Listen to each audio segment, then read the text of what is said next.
Om Namo Bhagavate Sri Ramanaya Namaskaram. Today I will start by answering some questions about the practice of self-investigation that have been asked in various comments on earlier videos on my YouTube channel. The first one is not actually a question. It is someone stating their view, but it's important to understand these things correctly. So that's why I'll first read what this person wrote in their comment, and then I will explain, I will clarify the matter, or try my best to clarify. What someone wrote was, what Sadhu Om or Michael James describes is not Atma-vichara, self-inquiry. Self-attentiveness is not self-inquiry. Thought has to reduce to a single thought, who am I, which is used like the stick utilized to tilt fire a body, which resulted to annihilation of the stick along with the fired body. That is what was written in the comment. This is the person who wrote this clearly doesn't have a very clear understanding of what Bhagavan means by Atma-vichara. Bhagavan has himself given a very clear definition of what he means by Atma-vichara. In the 16th paragraph of Nana, he says, Sadakalamum manate Atma-vichara Atma-vichara mendrupaya. That means the name Atma-vichara is only for always keeping the mind on oneself. Keeping the mind on ourself, manate Atma-vichara, means keeping our attention on ourselves. If we keep our mind on something, we're keeping it's a way of saying keeping our attention on it. So in that sentence, Bhagavan has clearly defined that what he means by Atma-vichara is only self-attentiveness, keeping our mind fixed on ourselves. That is all. That is what the practice is. There's nothing more or nothing less to the practice than this. This person then refers to, he doesn't actually quote, but he's referring to an earlier sentence in Nana. In the 6th paragraph, the passage he's referring to is in the first 2 sentences of the 6th paragraph. Bhagavan says, in the first sentence, he says, Nana ennum vicharane inalaye manam adangam. What that means is only by the investigation, who am I, will the mind cease. Adangam in this context means cease. Adangam can mean subside,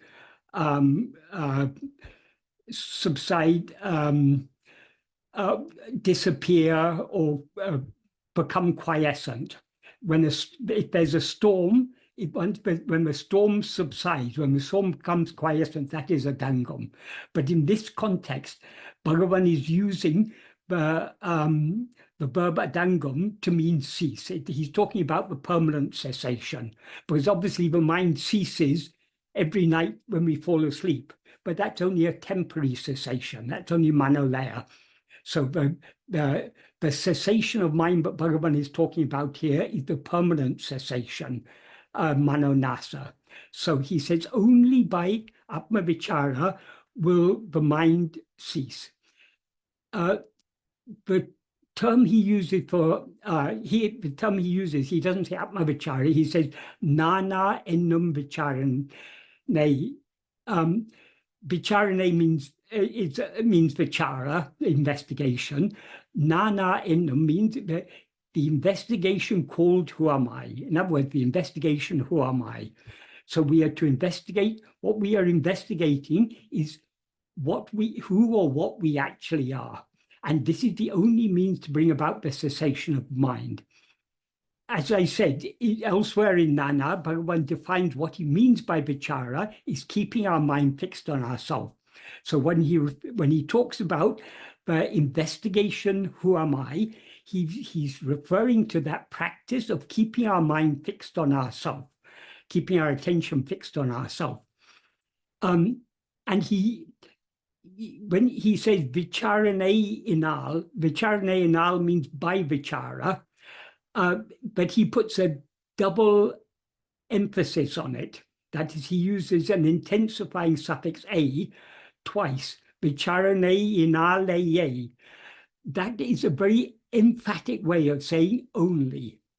So only by this investigation, who am I, will the mind cease. Then in the next sentence, he uses slightly different words. Instead of nana ennum vicharane, he uses the term nana ennum ninevu. Ninevu means thought. So the thought, who am I? But if we read this carefully, it is clear he's using the word ninevu here, the word ninevu, which means thought. He's using it as a metaphor for investigation. So what he says in the second sentence is, the thought, who am I, destroying all other thoughts, will in the end itself be destroyed, like a stick, like a, literally pinnum chudi tadi, means like a stick burning corpse. Sorry, yeah, like a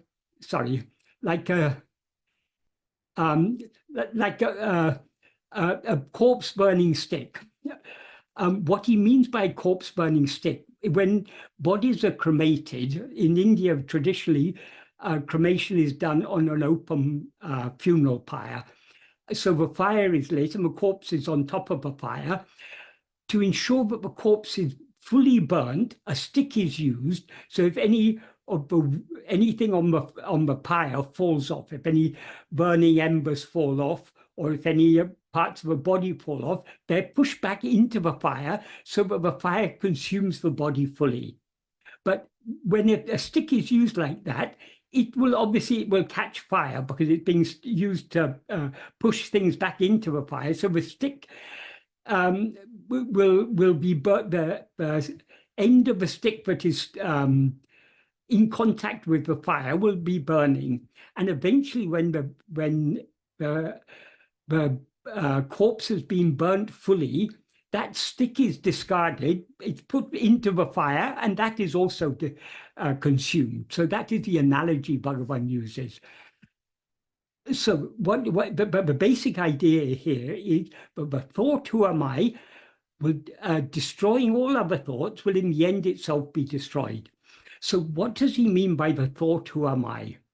Obviously, he doesn't mean just the verbalized thought, who am I? Bhagavan made it very clear. Self-investigation is not just asking the question, who am I, who am I, who am I? In fact, in the second verse of Ātma-vichara, Bhagavan compares, he says, Tanirundam tanaha, though one always exists as oneself. Tane tan an evan, one who asks oneself, who am I? What is the place where I am? Is like somewhere like a drunk person who they're so drunk they've forgotten their identity and they've forgotten where they are. So they're asking, who am I? Where am I? Bhagavan compares people who merely ask, who am I, or whence am I, to a drunkard. So that is not what, when Bhagavan talks about the investigation, who am I, or the thought, who am I, he doesn't mean the verbalized thought, who am I. Just like the investigation, who am I, means investigating what we actually are, and we can investigate what we actually are only by attending to ourselves, keeping our mind fixed on ourselves, as Bhagavan put it. But so what he means by the thought, who am I, is exactly the same thing as the investigation, who am I. So why does he refer to this investigation as a thought? In what sense is this investigation a thought? When we think of something, we are putting our mind on that thing. Because self-investigation entails putting our mind on ourselves, Bhagavan refers to it metaphorically as a thought. But it is not a thought like other thoughts, because other thoughts entail a movement of our attention, of our mind, away from ourselves towards that other thing. When we are investigating ourselves, we are keeping our attention fixed on ourselves. So our attention is not moving away anywhere. And the nature of ego is such, but when that is, as Bhagavan clarifies in verse 25 of Uludunapadu, ego, that is what he says in verse 25 is, talking about ego, he says, grasping form, it comes into existence. Grasping form, it stands. Grasping and feeding on forms, it flourishes abundantly. Leaving form, it grasps form. So from these sentences, what Bhagavan implies in these sentences is that the very nature of ego is to be constantly grasping form. But in the last line of the same verse, he describes ego as Uruvatra Pe Ahande, the formless demon ego. Since ego is formless because it has no form of its own. Since it has no form of its own, it has no separate existence. Ego seems to have a separate existence only when it grasps the form of a body as I. So the very nature of ego is constantly grasping form. And since ego is formless, all the forms it grasps are things other than itself. So grasping form, it comes into existence. Grasping form, it stands. That is, without grasping the form of a body, ego can neither come into existence nor can it endure. And having grasped the form of a body as I, it is then constantly grasping other forms. Grasping here means it's grasping in its awareness. In other words, it's attending to forms, to things other than itself. This is the very nature of ego.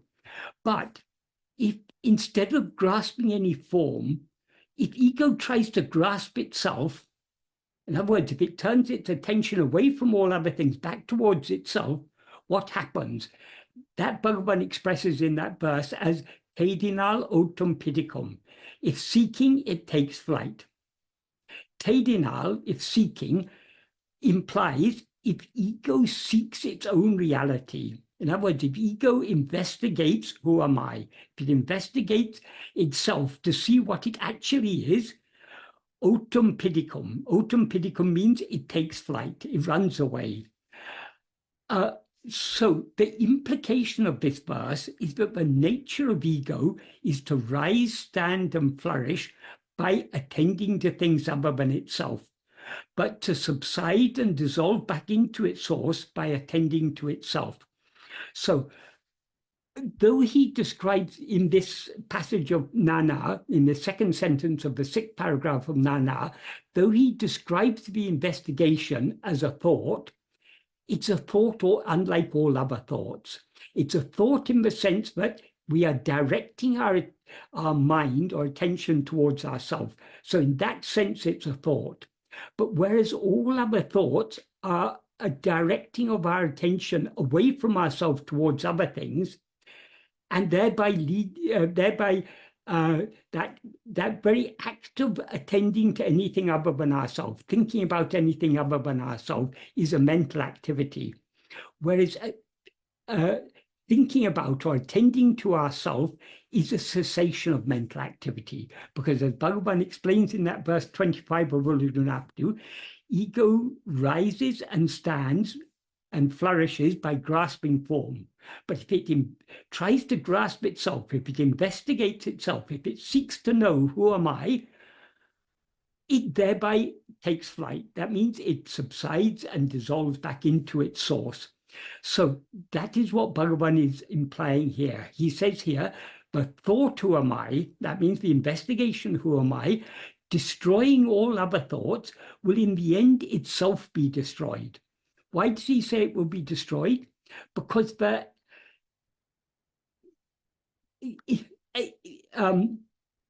attention is a function of the mind.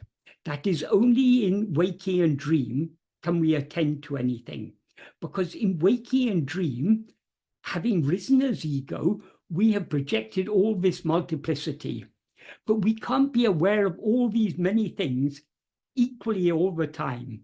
So we have this power called attention. Attention is a focusing of our awareness on a particular thing.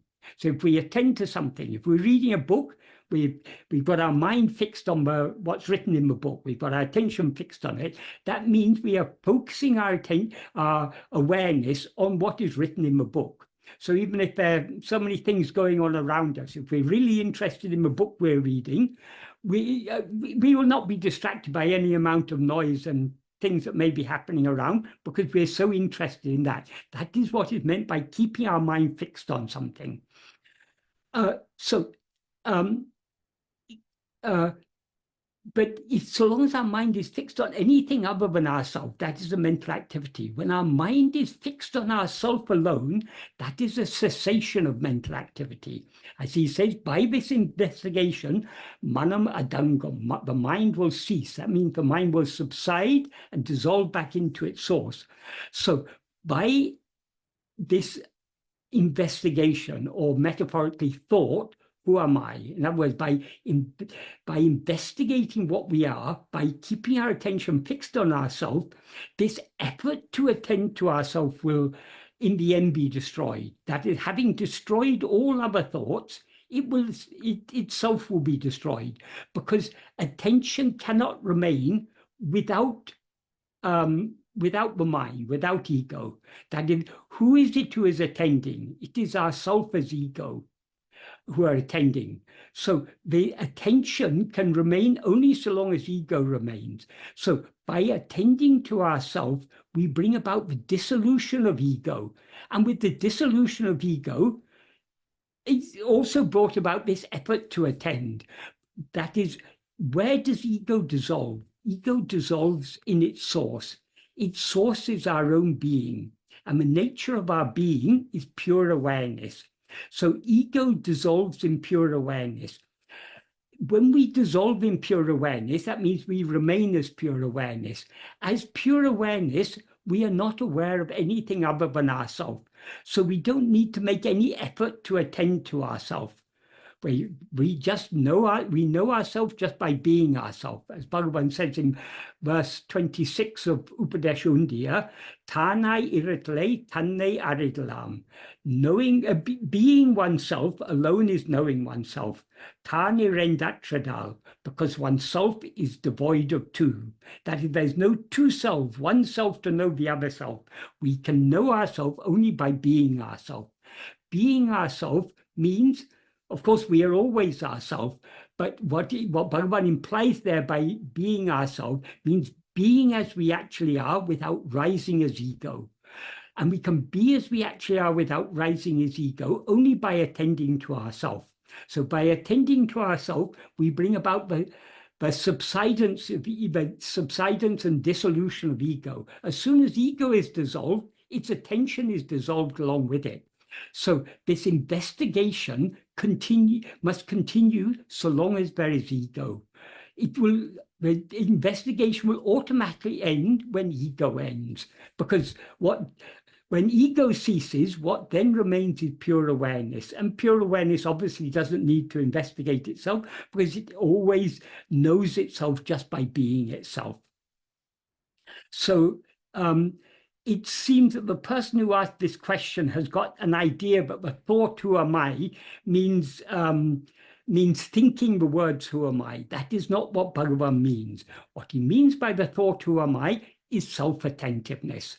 That is the nana ennum ninevu, the thought, who am I, is nana ennum vicharane, the investigation, who am I. And investigation means keeping our attention fixed on ourself. So I hope that clarifies what that person wrote. Another person in a comment recently asked, first, what is Jnana-vichara and what is Atma-vichara? Any difference in those? Any difference on it? Those? Bhagavan keeps the question, who am I, when he says about Jnana-vichara, but never says the question when he says about Atma-vichara. Please take remember on it. That is, Jnana-vichara, this is a term Bhagavan sometimes used as a synonym for Atma-vichara. Jnana in this context means awareness. So Jnana-vichara is awareness investigation. The awareness we are to investigate is ourself. So Jnana is a synonym for Atma. When he says Jnana-vichara, that Jnana we are to investigate, that awareness we are to investigate is ourself. As he says in verse 13 of Uludu Napadu, Jnana mam tane me. That is oneself who is Jnana, alone is real. So Jnana in that context means awareness, pure awareness. So what we are investigating in Atma-vichara or Jnana-vichara is the awareness I am. So Jnana-vichara and Atma-vichara, they mean exactly the same. They're two synonyms. So the answer to the question is, any difference between them? No, there's no difference at all. Then this person goes on to write, Bhagavan keeps the question, who am I, when he says about Jnana-vichara, but never says the question when he says Atma-vichara. What I understand what this person is trying to say here. That is in the second and final sentence of the first paragraph of Nana. In the previous sentence, Bhagavan concludes by saying, in order to experience that happiness, which is one's own nature, which one experiences daily in sleep, oneself, knowing oneself is necessary. That's what he says at the end of the first sentence. Then the second sentence, he says, Idaku nana innam jnana vicharane mukhya sadhanam. I'll just check that I've got the exact words right. Jnana vicharame, yes. Nana adaku means for that. Nana ennam jnana vicharame mukhya sadhanam. Nana ennam jnana vicharam literally means jnana vichara, called who am I. When he says called who am I, that is like he says in the first sentence of the sixth paragraph, but I was just talking about earlier, he says, Nana ennam vicharane yanalaye, only by the investigation, who am I? So that ennam is just, ennam in this context literally means called, but it's not, it implies the awareness investigation, who am I? That is, what are we investigating? We're investigating this awareness I am in order to know who am I. It's not that it's not, Nana here is not a question. It's an investigation. If Bhagavan says, investigate what is written in this book, we don't sit there asking the question, what is written in this book? What is written in this book? We open the book and look inside. That is investigating what is written in it. So it is not a question, it's an investigation. That's why he said Nana innam jnana vichara means the awareness investigation, who am I? We're investigating what we are. So in this context, he happens to use the term Nana to clarify what he means by jnana vichara. It's what we're investigating. Which awareness are we investigating? It's the awareness I. Because how can we find out who am I? Only by investigating this awareness I. So that's why he uses the term Nana along with Jnana-vichara in this particular context. In many other contexts, he just says nana enum vicharane. In several places in Nana, he says that, and he also in other works. But this isn't the only place where Bhagavan uses the term Ātma-vichāra. He also uses this term in verse 19 of Upadesha Undiyā. What he says in verse 19 of Upadesha Undiyā is, Nanendru eramidam edu enadavul nan tale saindidam undipara jnana vicharamid undipara. What that means is, when one investigates within, or when one investigates within, or when one inwardly investigates, it can be taken either way, it amounts to the same. What is the place from which one rises as I will die? What does he mean by the place from which I will die? Here he uses the word place in a metaphorical sense. The place where I rises is the source from which we have risen as ego. The source from which we've risen as ego is ourself, our own being, from our being, from the fundamental awareness I am, we rise as ego, the false awareness, I am this body. So the place from which I rises is ourself. In other words, this fundamental awareness I am. And when one investigates this awareness I am, I will die. This is Ātma-vichāra. This is awareness investigation. So whereas in that first paragraph of Nana, he refers to the awareness investigation, who am I? Here he's describing this awareness investigation as investigating the place from which one rises as I. The place from which we rise as I is the I that rises is ego, the adjunct conflated awareness, I am this body. And the place from which this adjunct conflated awareness, I am this body, rises is the pure awareness I am. So what we're investigating is that fundamental awareness I am. By investigating that, we as ego will die, and this is awareness investigation.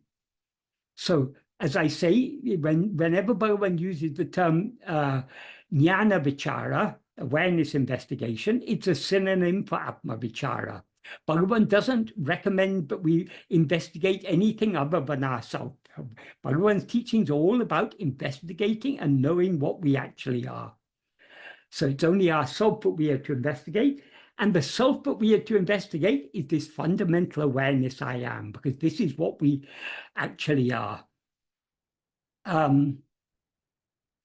Then another question that I was asked recently, if pure awareness cannot be an object of perception, then who is then watching who or what in self-inquiry process?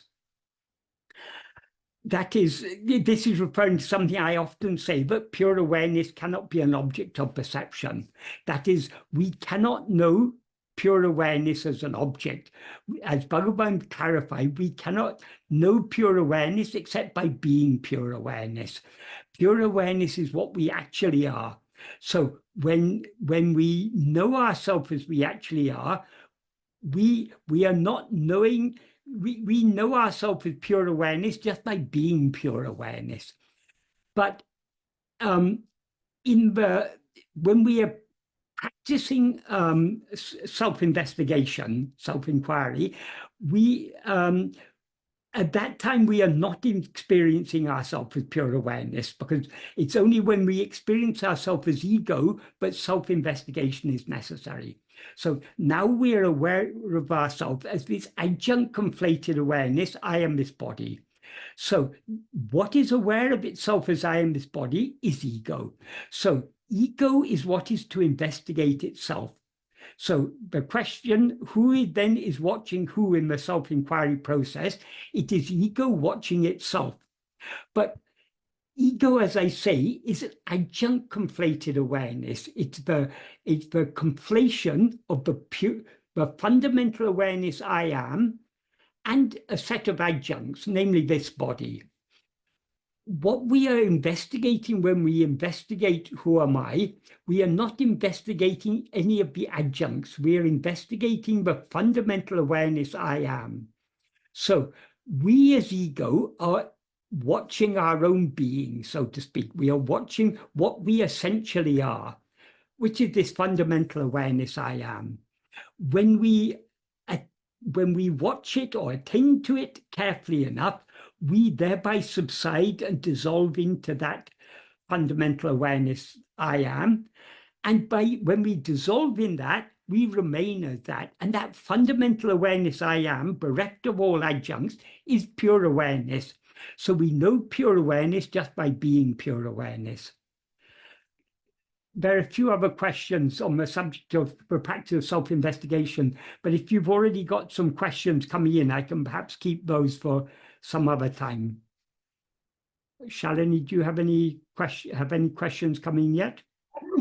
There are questions coming in. There's also the question which came by email on fear, Yes. anxiety, and panic. Yes. Should I ask that first? Yes, certainly.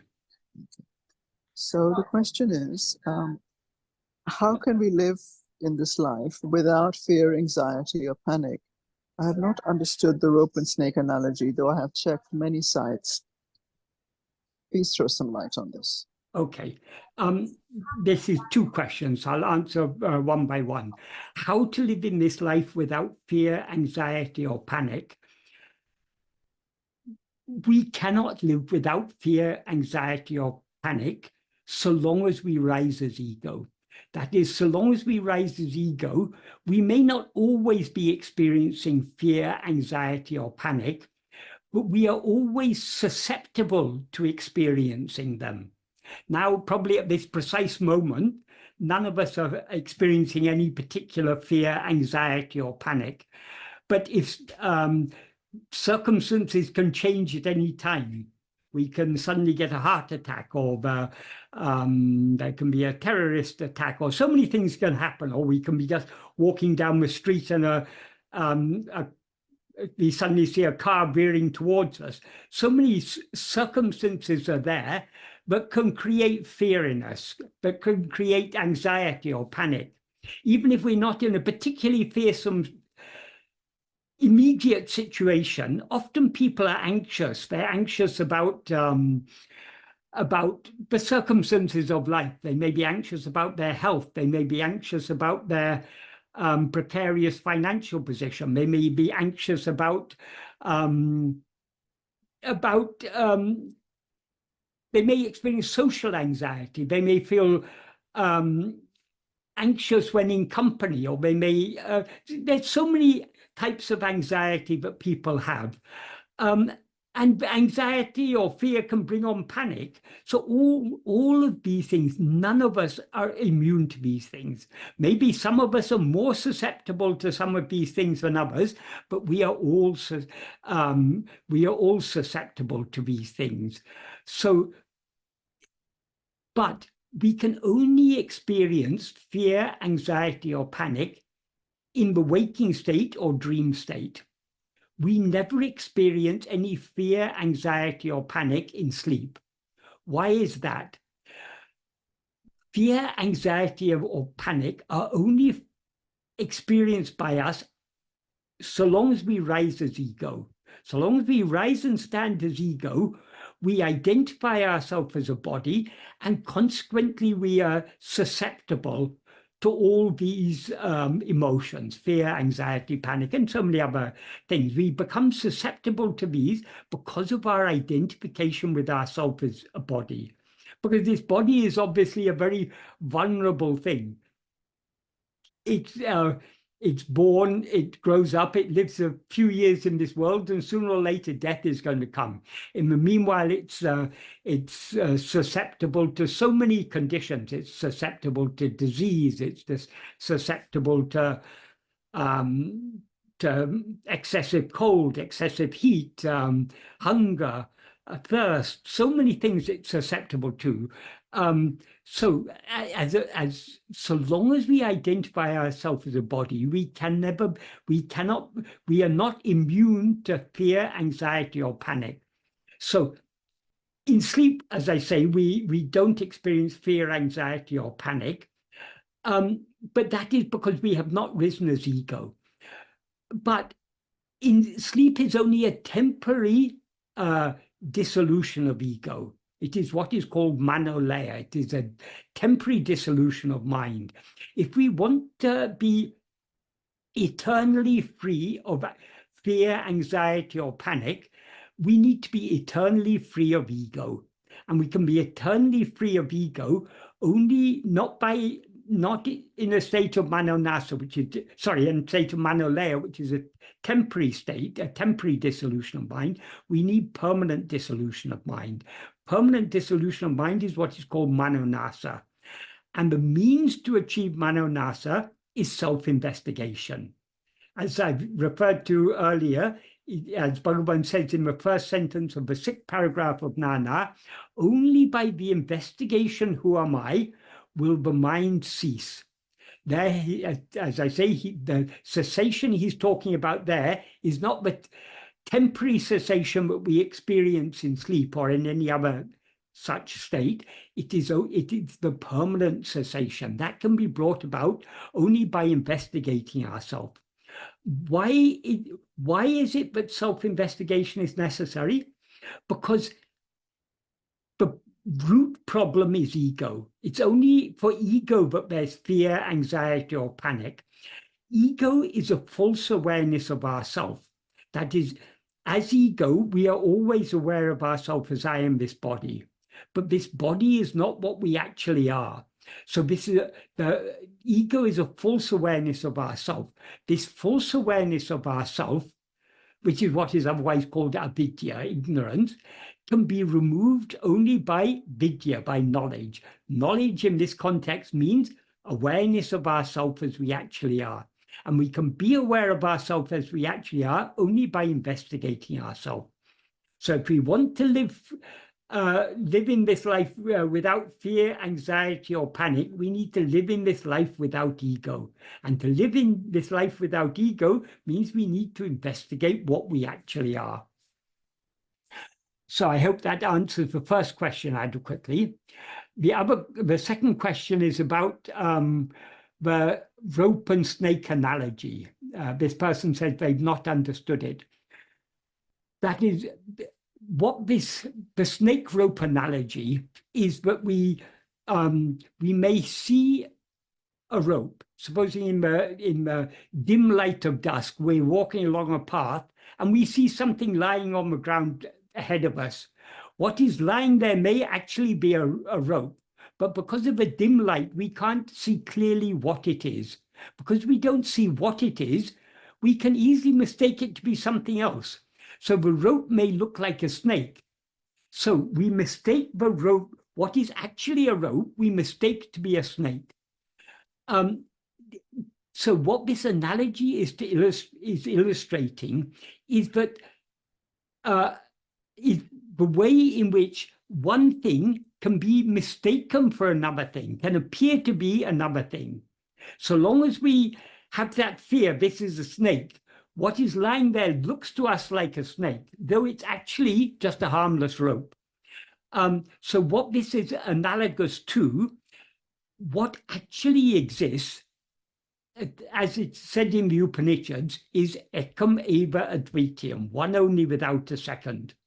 And what is that one only thing that exists without a second? Bhagavan has clarified in the same Upanishad, it said, Tattvamasi, you are that. And Bhagavan has confirmed this in the 7th paragraph of Nana, which he begins by saying, Yatatamai ulludu Atma-surupamandre. What actually exists is only Atma-surupa. Atma-surupa means the real nature of ourself. In other words, ourself as we actually are. What we actually are alone is what actually exists. So the rope is analogous to us, to Atma-surupa, to Brahma, which is what is otherwise called Brahman. So the one thing that actually exists, namely ourself as we actually are, that is the rope. Now we are seeing ourselves as all this multiplicity.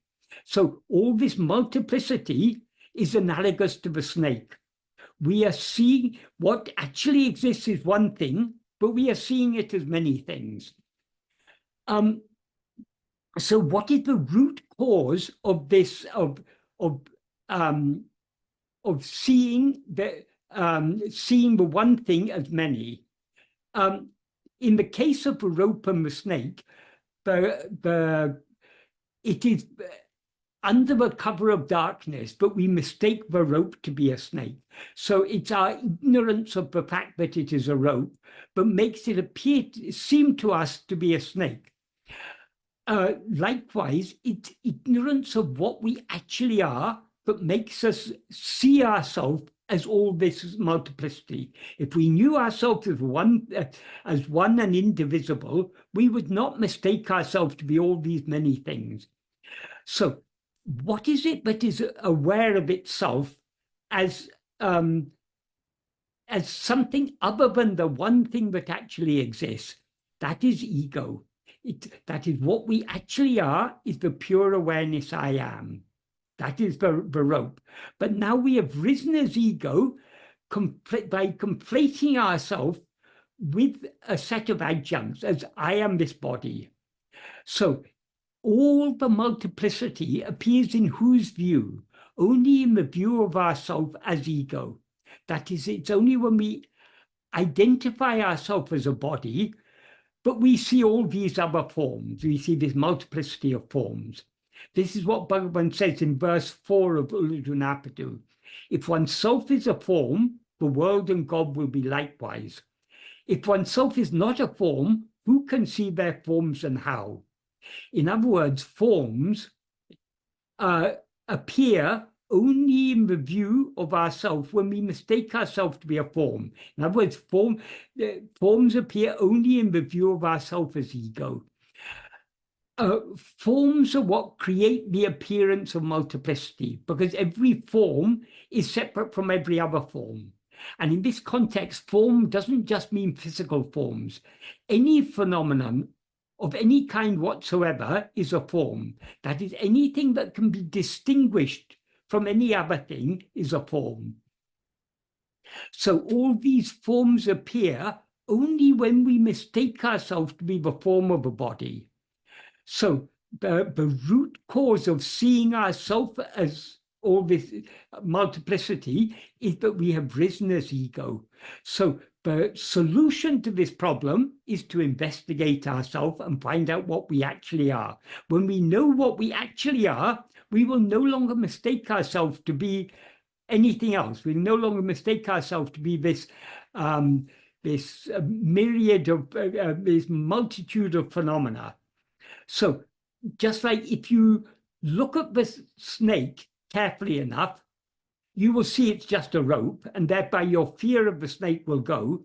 If we as ego look at ourselves carefully enough, we will see that we are not ego, but only the pure awareness I am. Once we experience ourselves as the pure awareness I am, which is one, infinite, indivisible, immutable. Immutable means it can't undergo change. Then we can no longer mistake ourselves to be all this multiplicity. So we are aware of the appearance of multiplicity only when we rise as ego and consequently experience ourselves as if we were a body.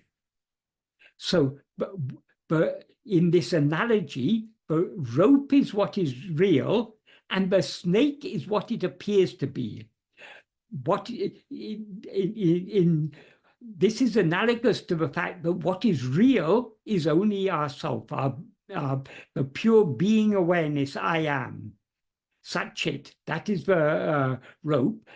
And the snake is everything that we see ourselves to be, all this multiplicity that we mistake ourselves to be. So I hope that adequately explains that analogy.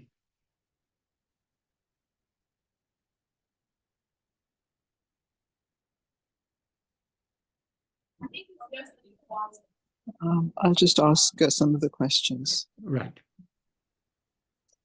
The first question, the gentleman has asked 3 questions, and since we're a bit short of time, I thought that we can ask the first question today, and then we could sort of move on to others in today's session, and the other questions could be asked next time, or if we have time at the end.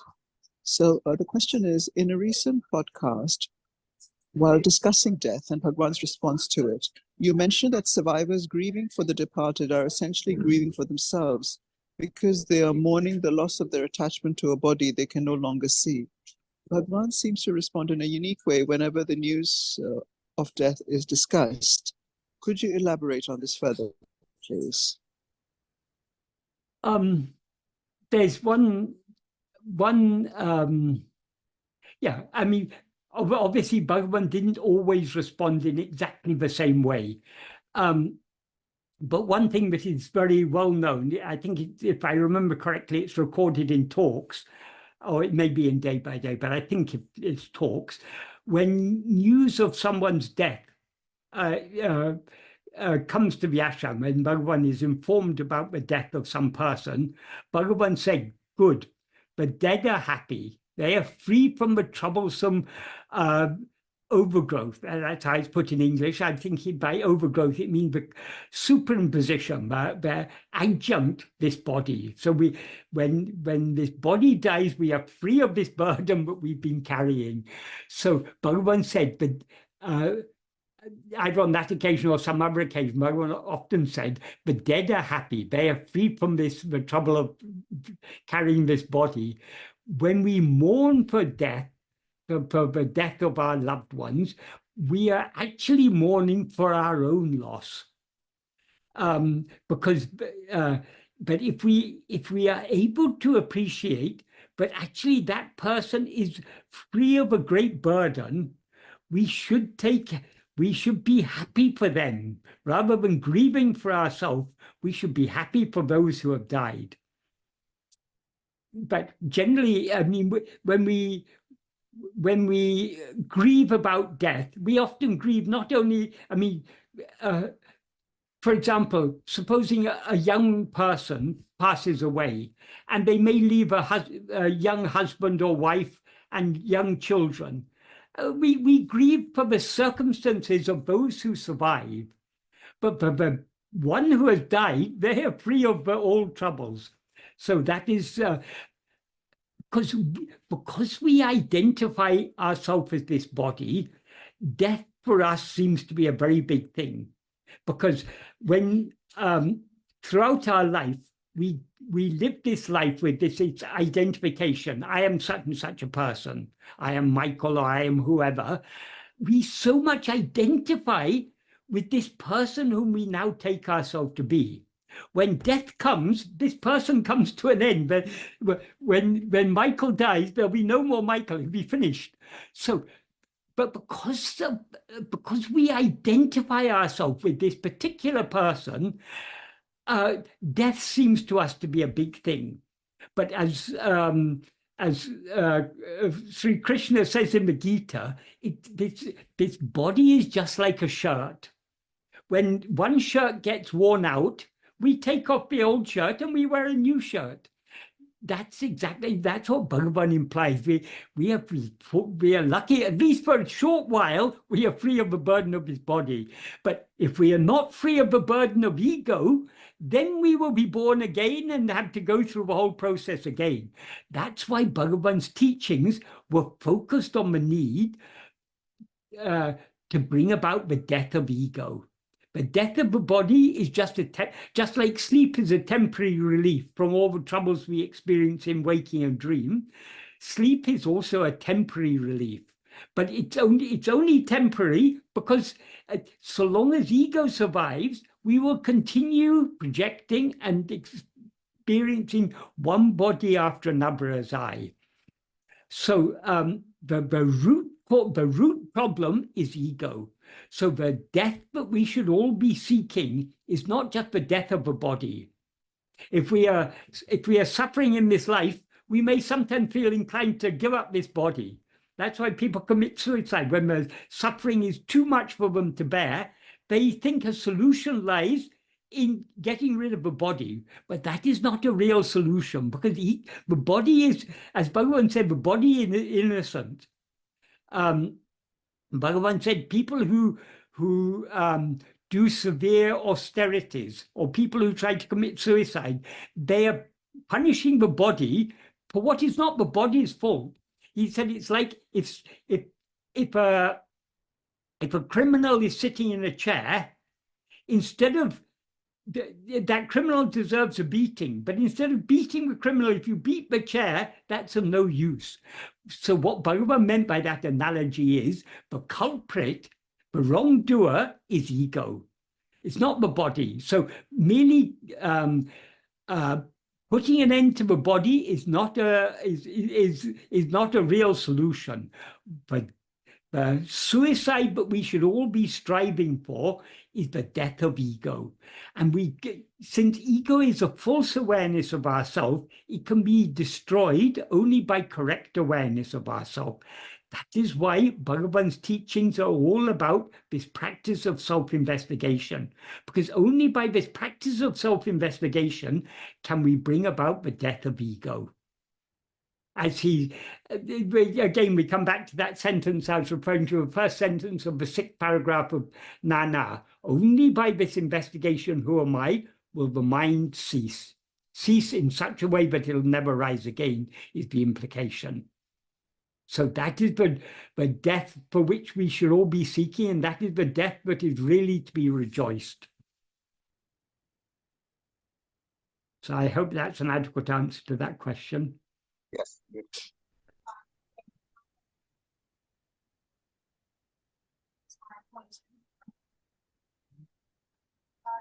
The next question is, if consciousness is unitary, how is it that when it interacts with matter, minds and egos are generated? I'm puzzled when I see insects and think whether the consciousness that's present in those insects has manifest newly. So is the evolution of consciousness a continuous process? Consciousness, that is, we need to distinguish between Bhagavan made a fundamental distinction between what he called Sutarivu and Sutatrarivu. Sutarivu means transitive awareness. That is awareness that is aware of objects, of phenomena. That is ego. Ego is the Sutarivu, because as ego, we are always aware of things other than ourselves. But that is not real awareness or real consciousness, according to Bhagavan. According to Bhagavan, the real consciousness is only the pure awareness, the pure consciousness. That is what he called Sutatrarivu. That is the intransitive awareness. Transitive awareness means awareness of objects. Intransitive awareness means awareness that is just aware without being aware of anything. That is what is otherwise called pure awareness, Suddha Chaitanya. That is the real awareness. So,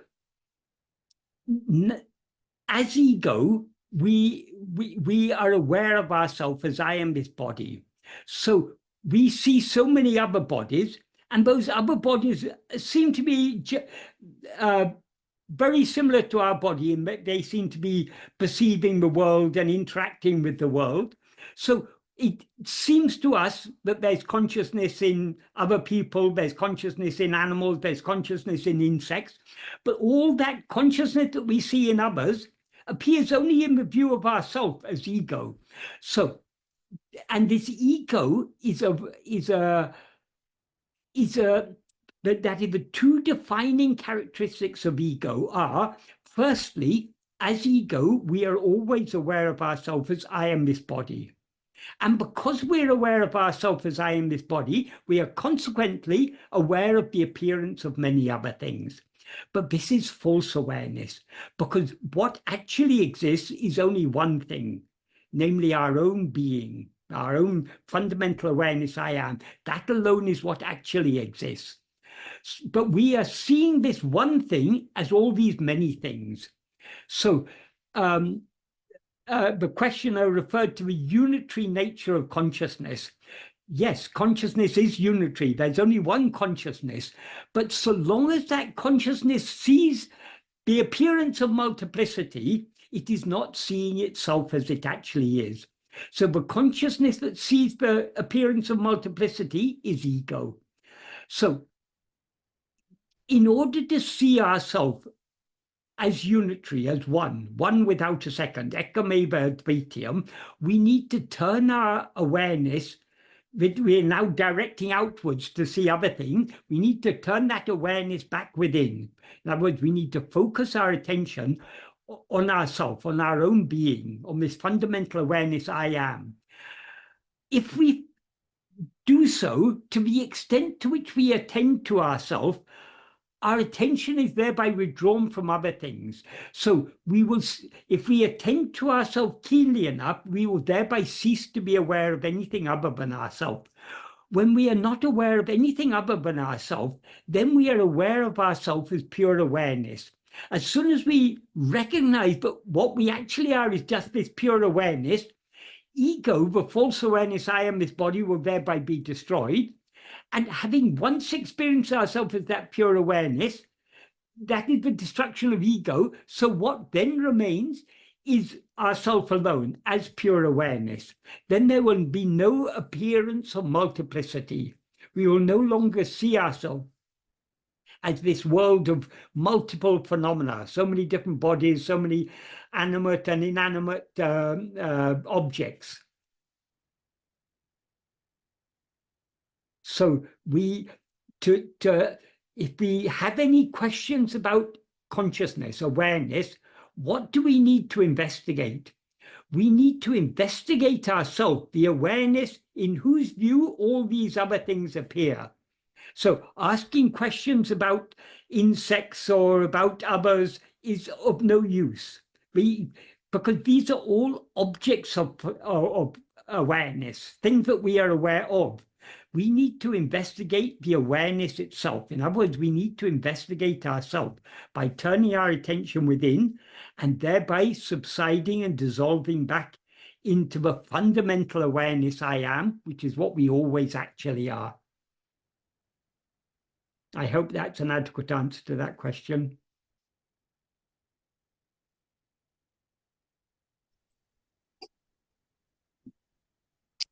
Yeah.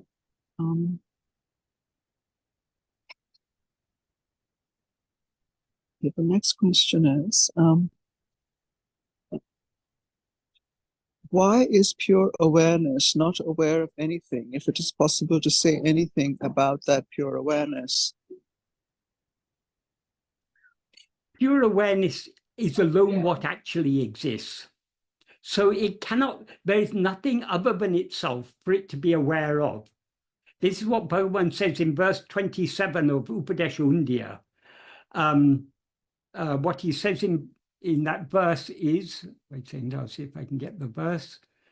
Yeah, verse 27 of Upadesha Undiyar. What Bhagavan says is,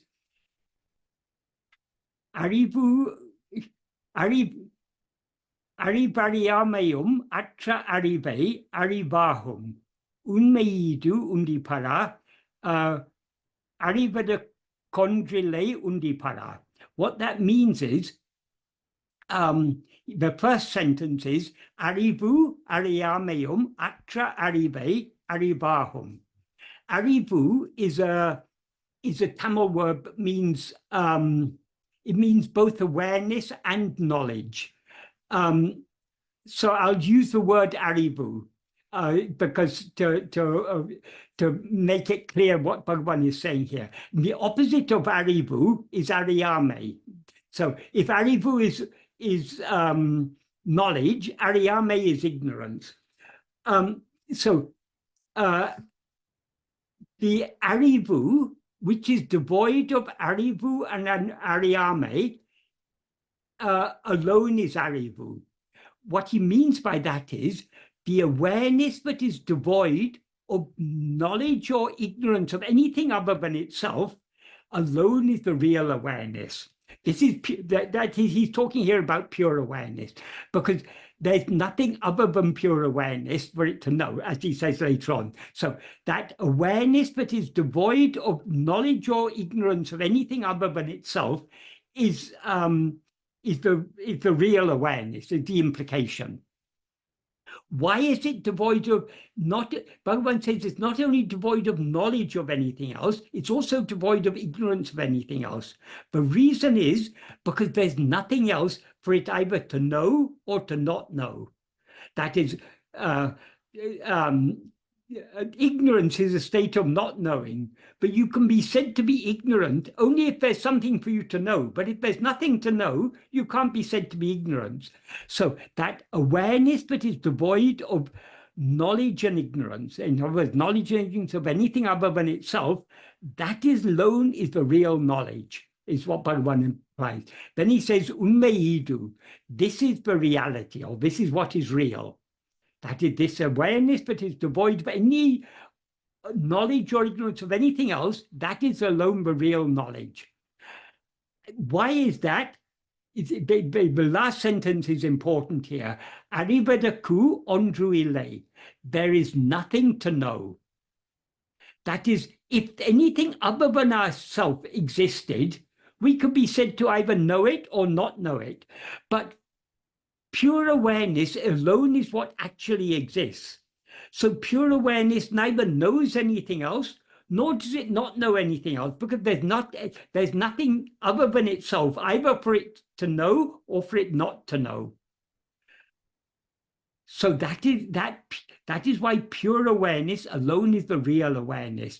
Being aware of other things, so long as we're aware of other things, we know some things and we don't know other things. So we appear to have both knowledge and ignorance. When we come to know something, we know, oh, previously I was ignorant of this. So all this knowledge and ignorance, and what we know now, we're going to forget one day. We forget every night when we fall asleep. And when death comes, we're going to forget about it permanently. So knowledge and ignorance are both just bear a fleeting appearance. What actually exists is only this fundamental awareness I am. So this fundamental awareness I am is pure awareness because there's nothing other than itself for it to know. I hope that's an adequate answer to that question. So one more thing, the awareness but knows other things is not the pure awareness. It is what Bhagavan calls the sutarivu, the transitive awareness, in other words, ego. It's only as ego that we know the appearance of many things. But according to Bhagavan, these many things don't actually exist. What actually exists is only the fundamental awareness I am. Of course, Michael, when one is attending to one thing, one has forgotten everything else anyway. Yes, yes. One thing at a time. Yes. But that's all relative because our attention is going from one thing to another thing to another thing. But what Bhagavan is talking about is the permanent, when our attention is fixed on ourselves so keenly that we thereby dissolve in our own being, what then remains is eternally one only without a second. Ekkameva dvaityam.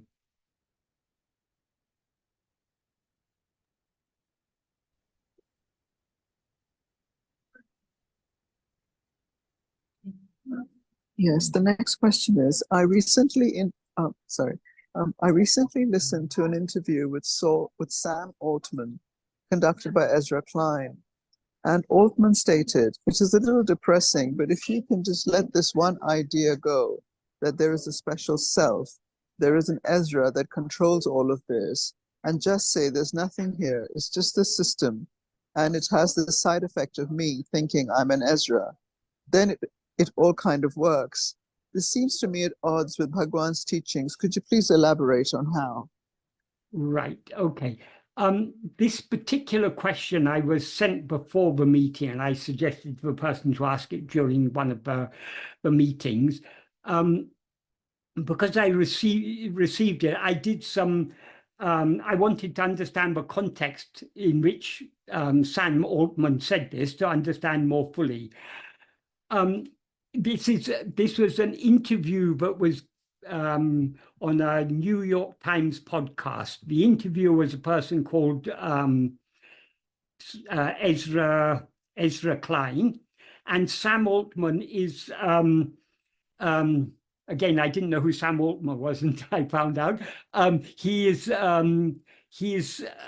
one of the people at the cutting edge of artificial intelligence. He's one of the main people who has developed and is developing artificial intelligence. So this interview took place, and towards the end of the interview, Sam Altman says, what is his understanding of what we actually are? That is, in answer to one question, the person he's talking to is Ezra, but because he's talking to that person, he's referring to what that person actually is. So at one point he says, if we can have an Ezra, that's pretty great. And my understanding, my belief is that you are energy flowing through a neural network. That's it. Perception comes in, it cycles around a neural network in your head, and some muscle of yours moves. That's it. That's the whole of Ezra. So what he's saying to the interviewer is there's nothing to us, but all we are is just energy flowing through a neural network. And then he says perception comes in, and it cycles around a neural network in your head, and that prompts your muscles to move or whatever. He said that's all you are. And then Ezra replies, I'm going to meditate on the idea that I'm energy flowing through a neural network. And Sam Altman then says this, it's a little depressing, but if you can just let go of this idea that there's a special self, that there's an Ezra that controls all this, and just say there's nothing here, it's just the symptom, it's just the system, and it has this side effect of me thinking I'm Ezra, then it all kind of works. Firstly, when he says this idea of his, that we are just energy flowing through a neural network, and that a side effect of this energy flowing through a neural network, the side effect is me thinking I'm such a person, me thinking I'm Ezra. He's using the example of the person he's talking to. But how can we be a side effect of energy passing through a neural network? When he says, me thinking I'm Ezra, what does he mean by thinking? What is thinking? There are two sides to thinking. One aspect of thinking is that we're forming thoughts in our mind. But a more fundamental aspect of thinking is that we are aware of those thoughts. That is, when we say we are thinking, we are forming thoughts in our awareness. So we are there to be aware of those thoughts. So when he said this has the side effect of me thinking I'm Ezra, who is that me who is thinking I'm Ezra? That me is the one who is aware I am Ezra. This me is the one who has a belief or an idea, but as Sam Altman says, my understanding, my belief is that your energy flowing through a neural network. When he says it's my understanding, my belief, who is that me who has that understanding? Who is that me who has this belief? Who is this me who has investigated neurophysiology and is aware that through neural networks, energy is flowing? All these things, the understanding, the belief, the energy flowing through the neural network, all these are objects. These are things perceived by us. He says perception comes in. But what is perception? Perception, there are three elements in perception. These three elements are what is called the triputi. There's the knower, the one who is perceiving. there's the means of perceiving, and there's what is perceived. So if we have say observe a brain scan, and we see energy is flowing through the neural network in the brain, the means of knowing that is seeing. We are seeing that in maybe on a screen. We see that is the scan shows it up on a screen as an image. So who is seeing that image? There's the image is what is seen. The seeing is the means of seeing it. And the knower, the perceiver, is the one who is perceiving it. So there, Bhagavan talks about this triad in verse 9 of Ulladu Napadu. For simplicity, we can refer to it as this triputi as a triad. And he also talks about dyads. Dyads are pairs of opposites. Things like existence, non-existence, knowledge, ignorance, happiness, unhappiness, life, death, awareness, non-awareness. All these are pairs of opposites. So this is what is in this verse. For simplicity, I'll translate the pairs of opposites as dyads, and these three factors: the knower, the knowing, the means of knowing, and the known as the triad. So what Bhagavan says in verse 9 is, and I'll just get the verse.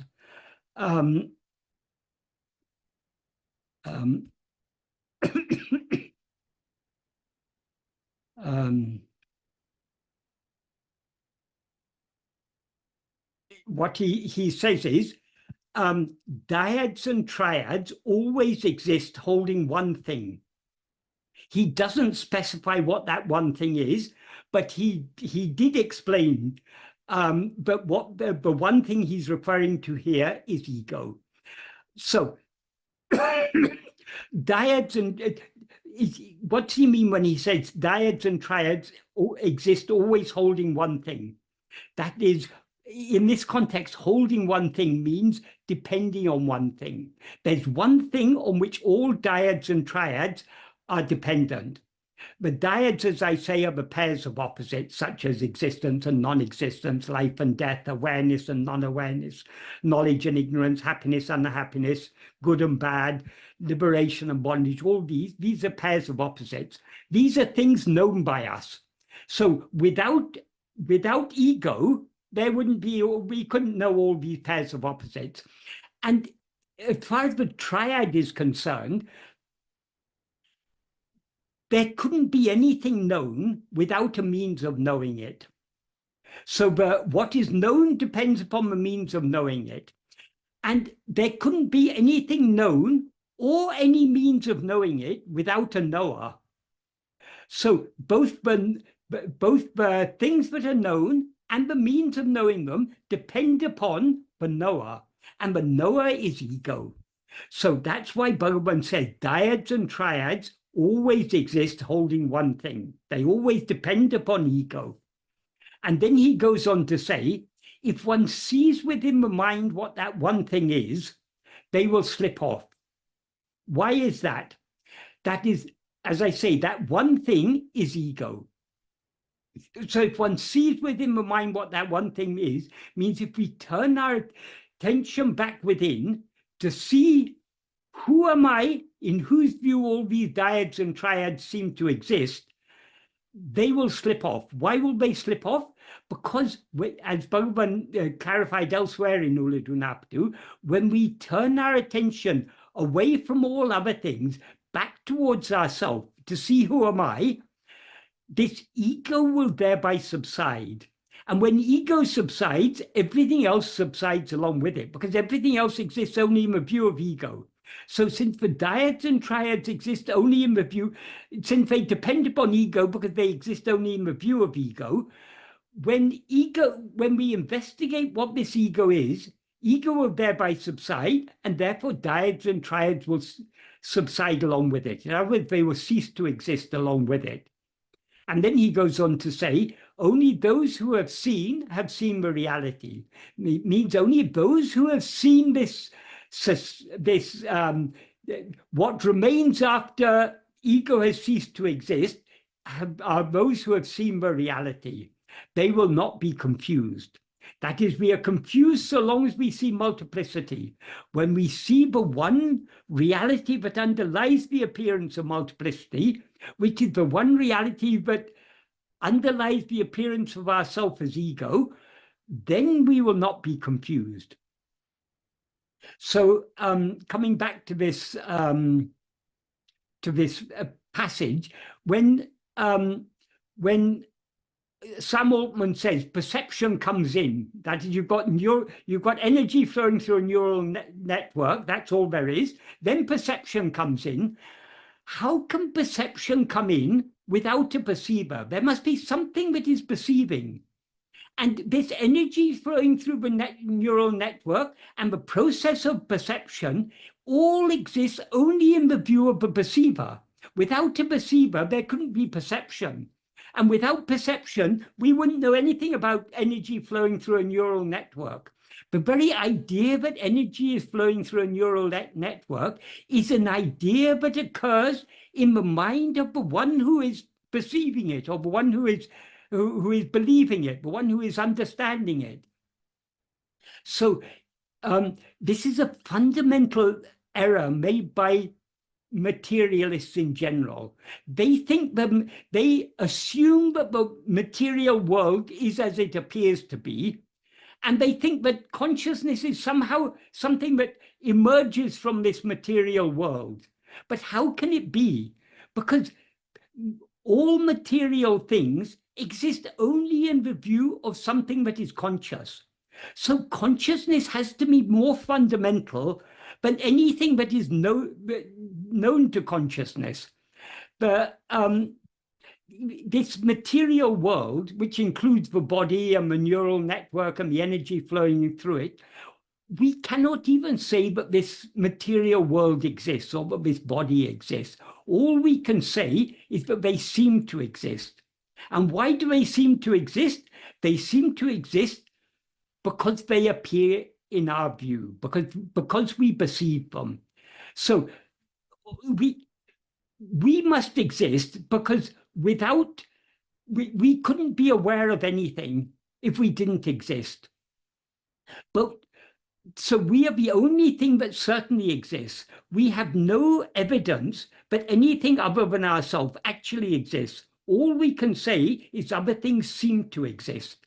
So the body, which contains a neural network through which energy is flowing, these things all are perceived by whom? They perceived by us. So who are we? We are something that is conscious, and in our consciousness, in our awareness, this perception takes place, and perception gives us an image of a body and a world, and in that body there's a neural network, and in that neural network there's energy flowing. So he says that neural network, the energy flowing in that neural network, that's it, implying that that's the whole of it. That's all we are. We're nothing but energy flowing in a neural network. But who is it who knows this energy flowing through a neural network? Who is it who believes that we are nothing but this energy flowing through a neural network? Who is it who understands this? There is something that is aware of all these things. That thing which is aware of these has to be more fundamental than anything it is aware of. But even what is it that is aware of all these things, of the body, the world, the neural network in the body, the energy flowing through the neural network, perception, the cycling of perception around the neural network in your head, all these things? Who is it who perceives all these things? As Bhagavan, one of the fundamental questions Bhagavan often posed, to whom do all these things appear? To whom did this world appear? To whom did this body appear? To whom did this neural network appear? To whom did this energy appear? To whom did this belief appear? To whom did this understanding appear? To whom did this idea that there's a special self appear? Who is it who wants to let go of this idea that there's a special self? And who is it who said there's nothing here? Who is it who says it's just a system and it has this side effect of me thinking I'm Ezra? All these are just ideas that appear in the mind. And who is it who is aware of all these ideas in the mind? It is ourself as ego. So as Bhagavan said, ego is the primal thought, the primal idea. The first idea is this ego, the false awareness, I am this body. That is the first idea. And only when we are aware of ourselves as I am this body, do all these other ideas appear. So this is, that is this Sam Altman. No doubt he's a very brilliant fellow because he's developing AI. He probably knows so many things that we don't know and that we probably couldn't know even if we put our head to it. But when these brilliant people say such foolish things, come to such foolish conclusions, hold such foolish beliefs, it shows that the type of intelligence that he has is not the type of intelligence that we need for following Bhagavan's path. In order to follow Bhagavan's path, we need to have a particular type of intelligence, not the type of intelligence that will enable us to understand very complex things, but the type of intelligence that will enable us to see clearly very simple things. In Ulladu Narpadu, Bhagavan uses two terms.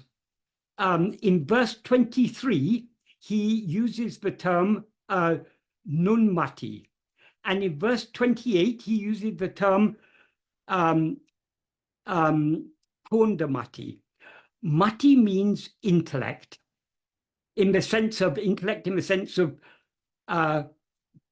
discernment, understanding.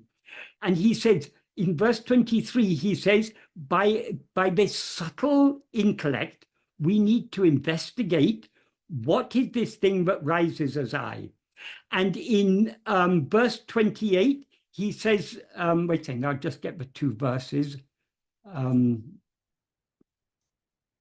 verse 23, he says, in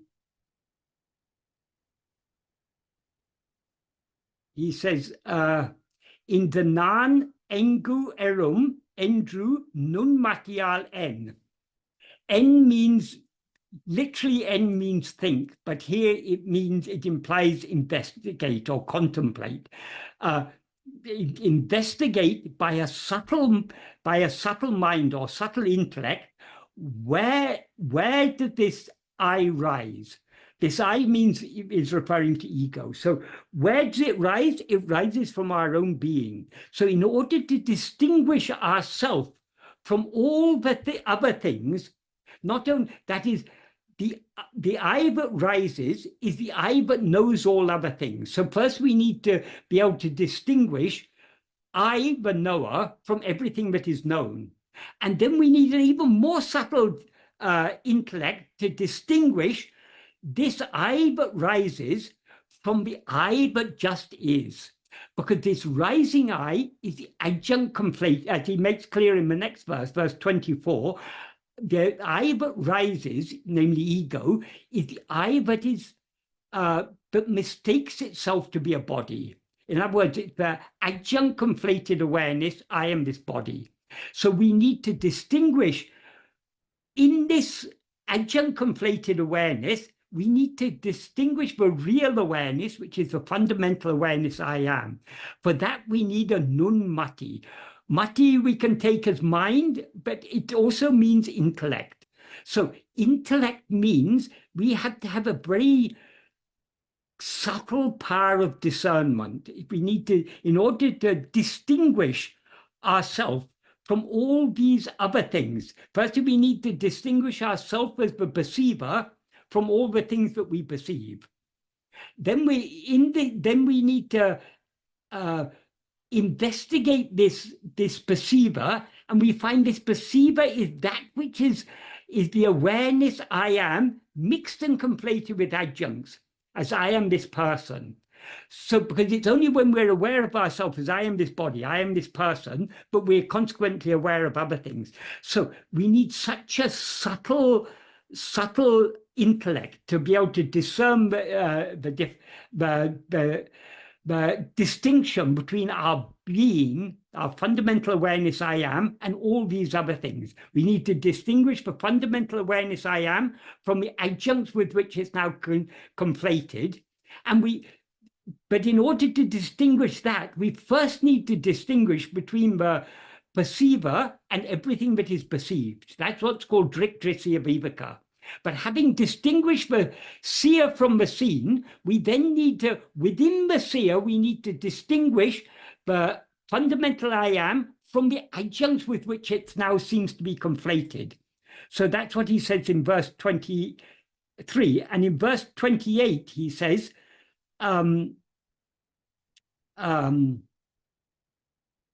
he said, like sinking, wanting to see something that has fallen in water. That's the analogy. Sinking within, restraining speech and breath by a sharpened, by a sharp or very keen intellect, it is necessary to know the place where the rising I rises. The place where the rising I rises, the rising ego. So the nature of ego is to rise. The place from which it rises is our own being, I am. So that is the place from which it rises, is that I am. That is what we need to know. And in order to know that, we need to sink within with a very sharp, keen intellect, or sharp intellect. Sharpened, we can take it, because kunda literally means sharpened. So a very keen, but the word he uses again is mati. Mati means mind, particularly mind in the sense of intellect. So we need that very subtle power of discernment in order to discern and to know the source from which we have risen as ego. So this, as I say, this word mati that Bhagavan uses in these two verses means intellect, but it means intellect not in the sense of the intellect that is very smart in understanding very complex things, but an intellect that is very discerning, that is able to distinguish between all these phenomena and the one to whom these phenomena appear. First, this is the basic insight of Sankhya philosophy. Sankhya philosophy is based on this distinction between the knower, that it calls Purusha, and everything that is known, which it calls Prakriti. So, so that's a very important insight. So that's the main contribution of Sankhya. But Sankhya doesn't go far enough, because though it distinguishes the knower from the known, the subject from the objects, it believes that both exist independently.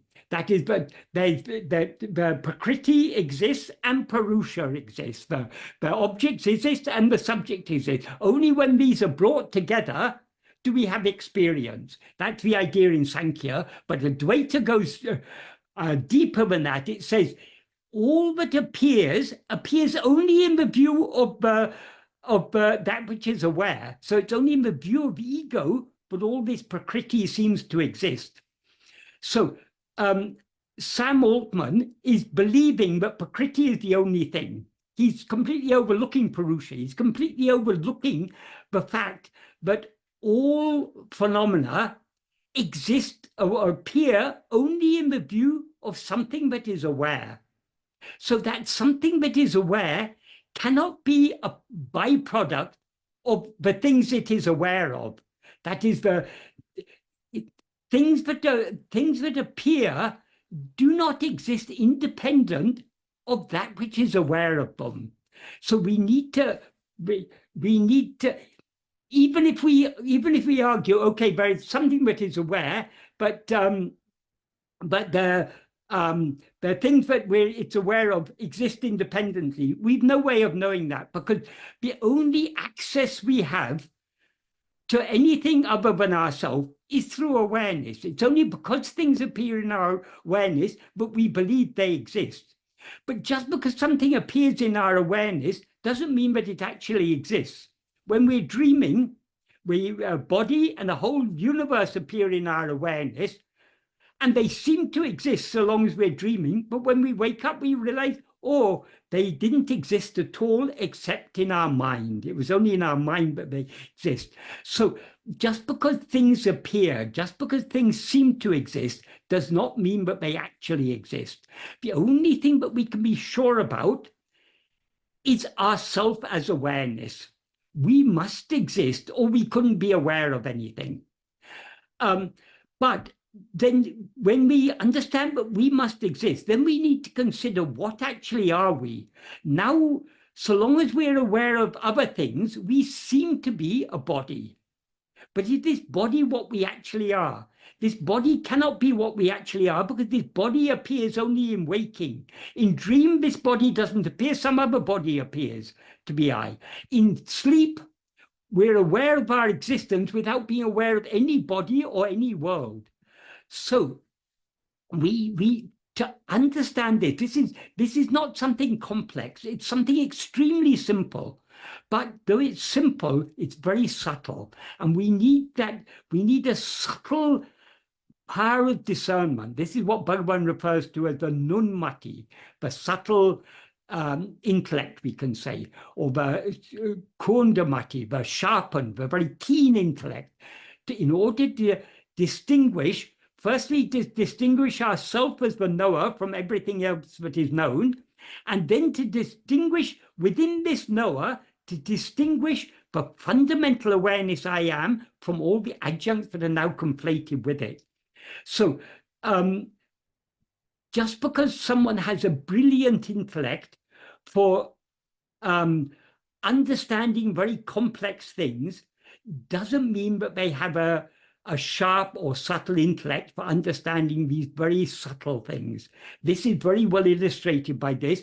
And Sam Altman is not an exception. The majority of the brilliant scientists and philosophers, they're very brilliant in understanding all these complex things, but they overlook the simple fact that all these things appear to whom? To me.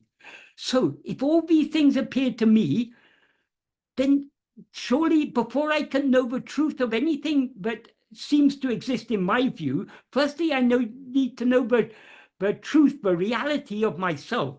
Who am I? That should be the first and foremost concern of any person with a subtle intellect.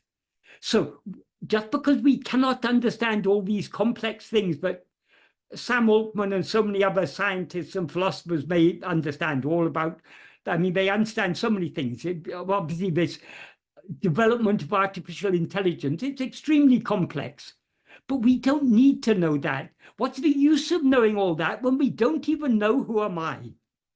So all this science and the vast majority of philosophy, it's all outward looking. Even the scientists and philosophers who are studying consciousness, they still take consciousness to be some phenomena, some object to study. But how can consciousness be an object? In consciousness studies, for example, they talk about qualia. Qualia means the thing. All qualia means is objects, what we're aware of, the things that we're aware of, the colors, the taste, the sights, the sounds, and so on. But these aren't consciousness. These are objects of consciousness, objects of awareness. So we need to distinguish the knower from everything that is known. Then only we can know the reality of the knower. And without knowing the reality of the knower, we cannot know the reality of anything that is known. So I hope that it was a rather long answer, but I think this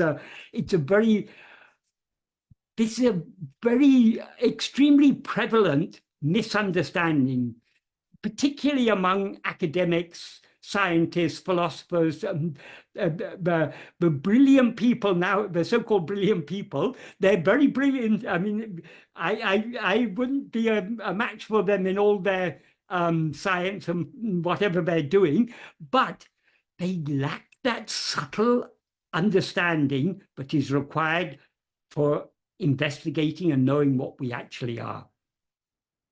That word mati, what Bhagavan used in those two verses, we can also translate that as understanding. When, with a subtle understanding, we need to investigate the place where this I rises. With a sharpened understanding, we need to investigate it. Very keen understanding. Understanding or power of discernment, we can translate that word mati.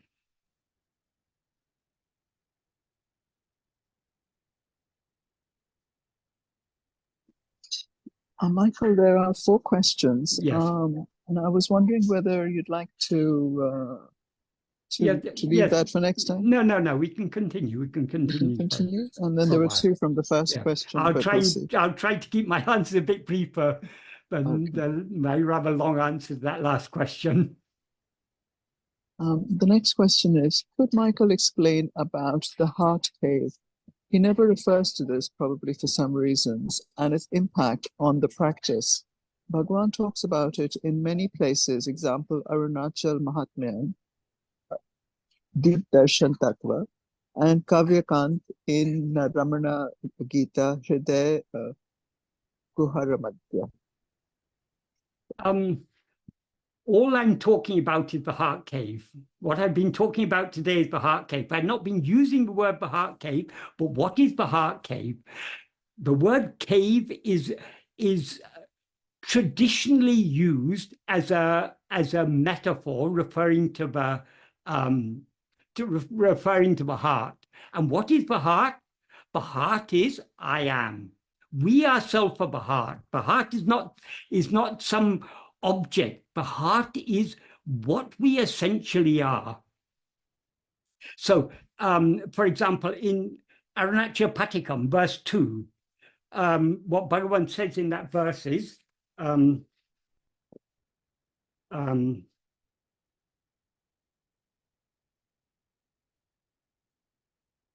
he first starts by saying, Chitti Ramamik Dellam, Semileye Nimbale, Utidamai Ningdre Odungidum Al. That means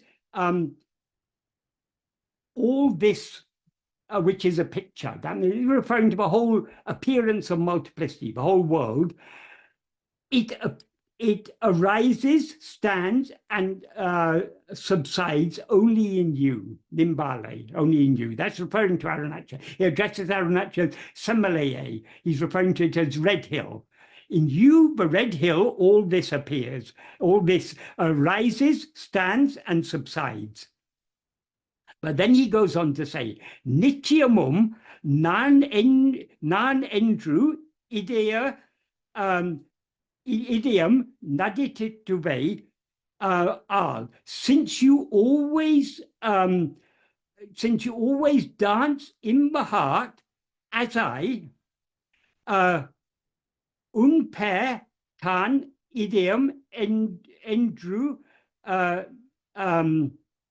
endriduva tam. They say your name is heart.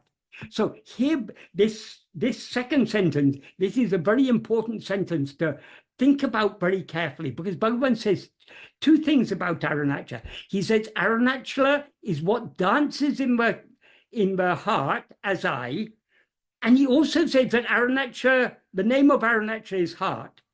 So if Arunachala is the heart, why does he say that it's dancing in the heart and that it is the heart? We need to think about this very carefully to understand that, because there's a very subtle secret Bhagavan is revealing here. That is, heart means the center. What is, in our experience, what is centermost?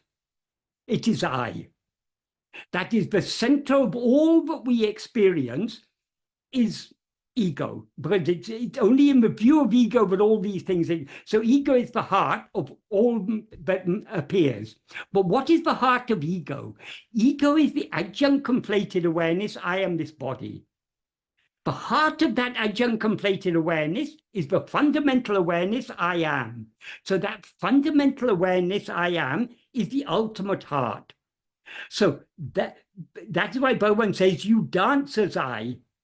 So actually that I, that fundamental awareness I am, is the implication. And he says, you dance in the heart, and then he says, you are the heart.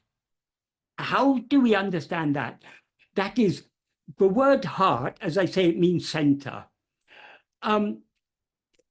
There are relative centers and one absolute center. For example, ego, relative to all other things, ego is the center, because it's only in the view of ego, of ourself as ego, that all other things appear. But ego is not the ultimate center. It's not the ultimate heart. The ultimate center is this fundamental awareness, I am. So what is inside the ultimate center?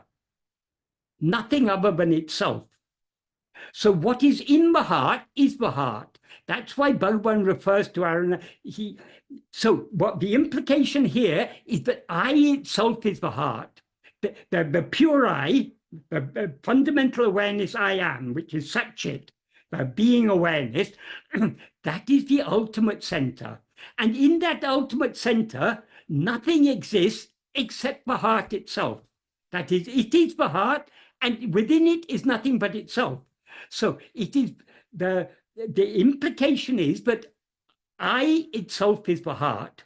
So all this time I've been talking about what? I've been talking about I, about knowing I. So I've been talking about the heart, and that heart and the cave of the heart are one and the same thing. It's the word cave is used as a metaphor for heart, because it's I mean, there's so many reasons why it's used, but generally, I mean, Hridaya Guru, I mean, Bhagavan says in that Hridaya Gura Madhye, in the cave of the heart, what is shining in the cave of the heart? Brahman alone, shining as I am I. Aham aham. Aham aham means I am I. So what is shining in the cave of the heart is only Brahman. Brahman is itself the heart. And what is inside Brahman is only Brahman. There's nothing other than Brahman to be inside Brahman. So in the ultimate center, what exists is only the ultimate center. So the heart means the center. And what is the center is nothing but this fundamental awareness I am.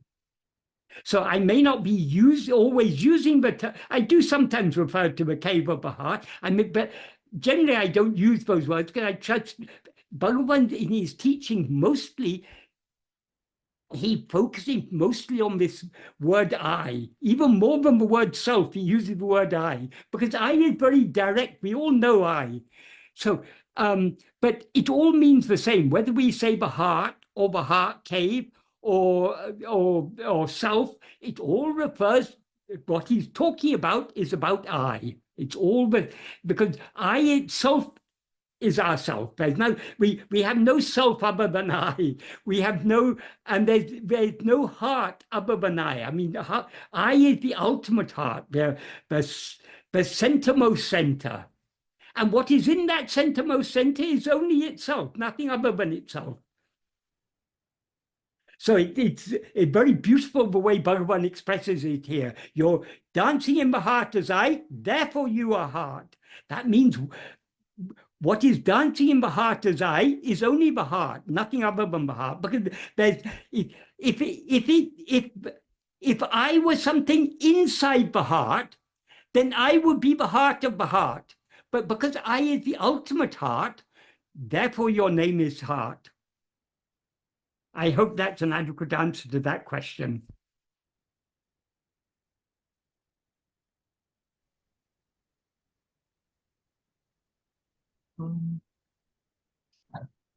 Yes, the next one is, in most Ramana groups, Nisargadatta's teachings are regarded as being the same as Bhagavan's, and the only difference being the style and language of presence, and the only difference being the language and and style of presentation.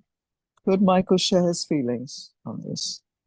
Well, I've never studied Nisargadatta very deeply because it doesn't interest me. But from the little I've read, because people often quote from Nisargadatta, his teachings, it's only very superficially, but his teachings seem to be the same as Bhagavan. If we have a clear and deep understanding of Bhagavan's teachings, we will see that Nisargadatta is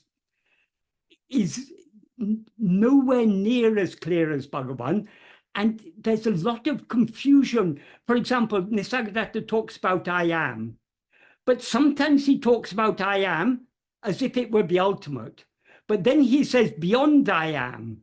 But in that Parabrahma, you'll go beyond I am. Who is it who can go beyond I am? I am is our very being. We can't go beyond our being. So there's so many things in what he says. If we set aside all the difference in terminology, because most of us only have access to what is recorded in English books, and he spoke in Marathi. And I'm told that he also wrote one short work in Marathi. But assuming that these English books are not grossly misinterpreting what he said is full of contradictions and lack of clarity. Because I am is, what does I am mean? For example, he often says, I am is the first to arise. But how can I am arise? Because what does I am mean? I am means I exist. It's our existence, our being. So when Bhagavan spoke about I am, he's talking about our being. Bhagavan distinguished I am from I am this body. What is fundamental is I am, our being. When that I am is mixed and conflated with adjuncts, as I am this body, that is ego. Bhagavan made this distinction. So what is the first to appear is not I am, it is ego. Because I am never appears or disappears, because it's a fundamental reality. There is no appearance or disappearance for I am, because it's the screen on which everything appears. Bhagavan often used that analogy of the screen in a cinema. The picture appears and it disappears. So whether the picture is appearing there or there's no picture appearing there, the screen is ever present. That screen is this fundamental awareness I am. That is the heart. That is what is real. That never appears or disappears. What appears and disappears is ego. And in the view of ego, everything else appears and disappears. So the first thing to appear is not I am, it is ego, which is the adjunct conflated awareness, I am this body. So these simple distinctions,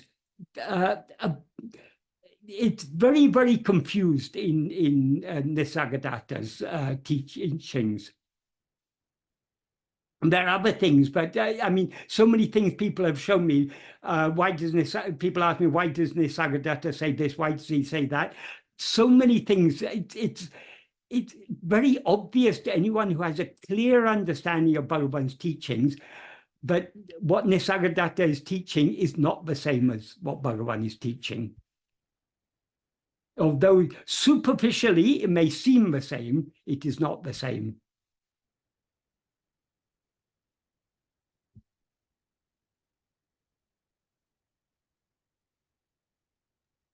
And if people think it is the same, that shows their lack of a deep understanding, or deep and clear understanding of Bhagavan's teachings.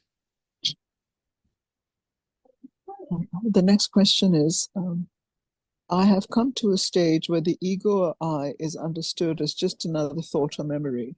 However, desires still arise. Where do these desires, such as Bhagavan's desire for Arunachala and my desire to attend this talk, come from? Who decides which one should be attended to and which ones should be ignored? All desires are ego's desires. Desires arise only for ego. Ego is not just a memory. Memory are things, are objects. So that is, if we have a memory of something, it's a phenomenon, something that we remember. Ego is, Bhagavan referred to ego as the first thought. But though he referred to it as the first thought, he also made it clear it's a thought unlike any other thought, because all other thoughts are jada. That is, they're devoid of awareness. So no other thought is aware of its own existence.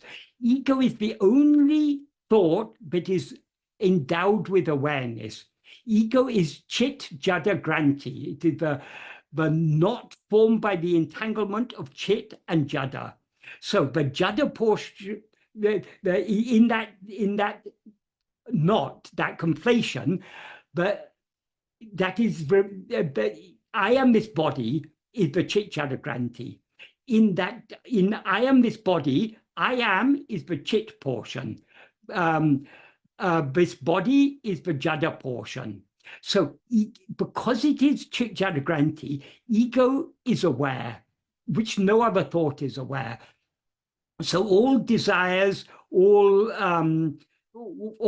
everything, it all appears only in the view of ego. When we don't rise as ego, as in sleep, we have no desires, no fears, we're not aware of anything other than ourselves. So everything other than ourselves appears only in the view of ego. That is why Bhagavan says, for example, in verse 26 of Ulivanaaptu, if ego comes into existence, everything comes into existence. If ego doesn't exist, everything doesn't exist.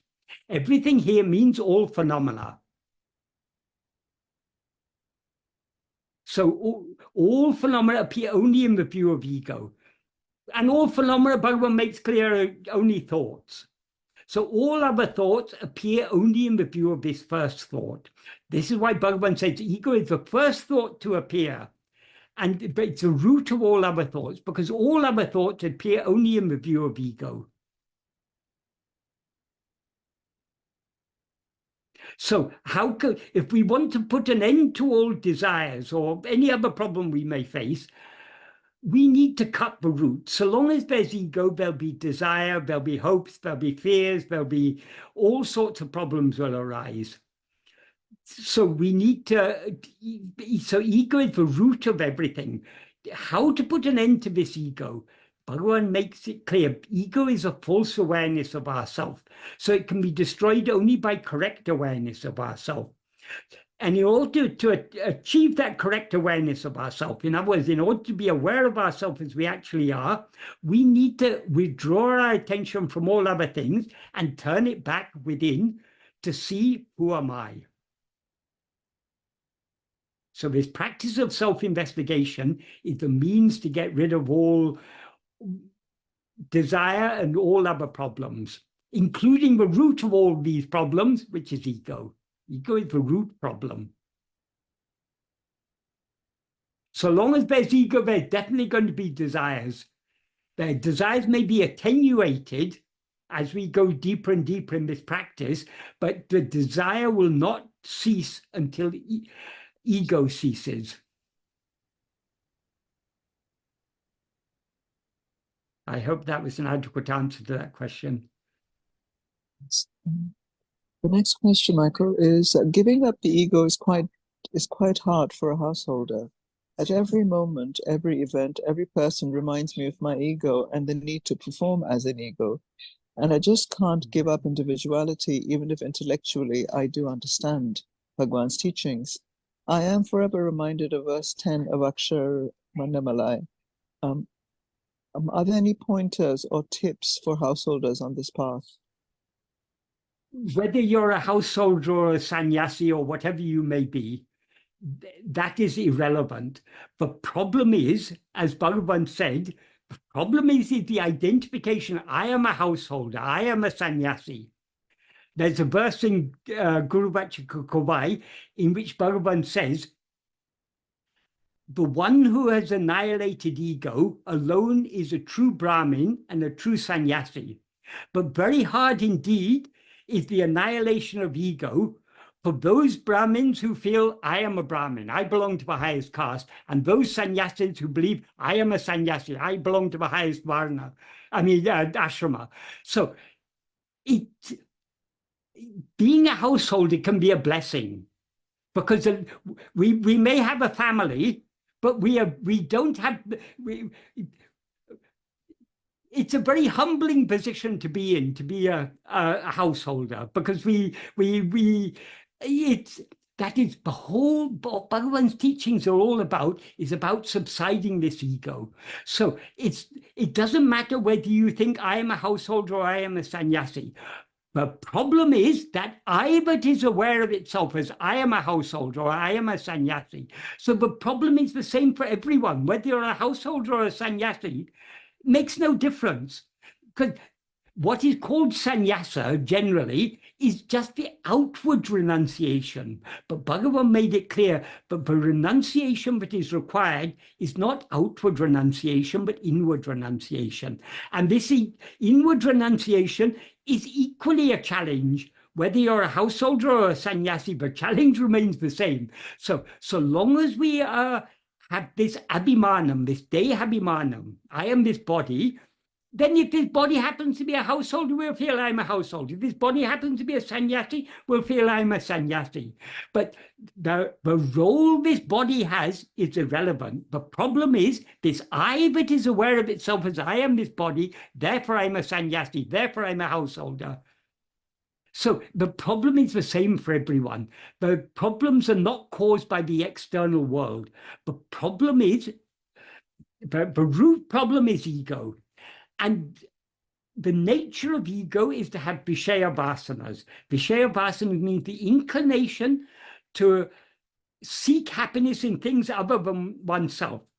In Vishayas, Vishayas means objects or phenomena. Anything other than oneself is a phenomena. So long as we have an inclination to seek happiness in other things, to attend to anything other than ourselves, we are thereby perpetuating ego. So this practice of self-investigation, which is the same whether you're a householder or a sannyasi, is about turning our attention within to find out who am I. So whether what the adjunct that may be conflated with I am is doesn't matter, because whether it's I am a householder or I am a sannyasi, that's irrelevant. Who is this I? Who is aware of itself as I am a grahastha, or I am a householder, I am a sannyasi.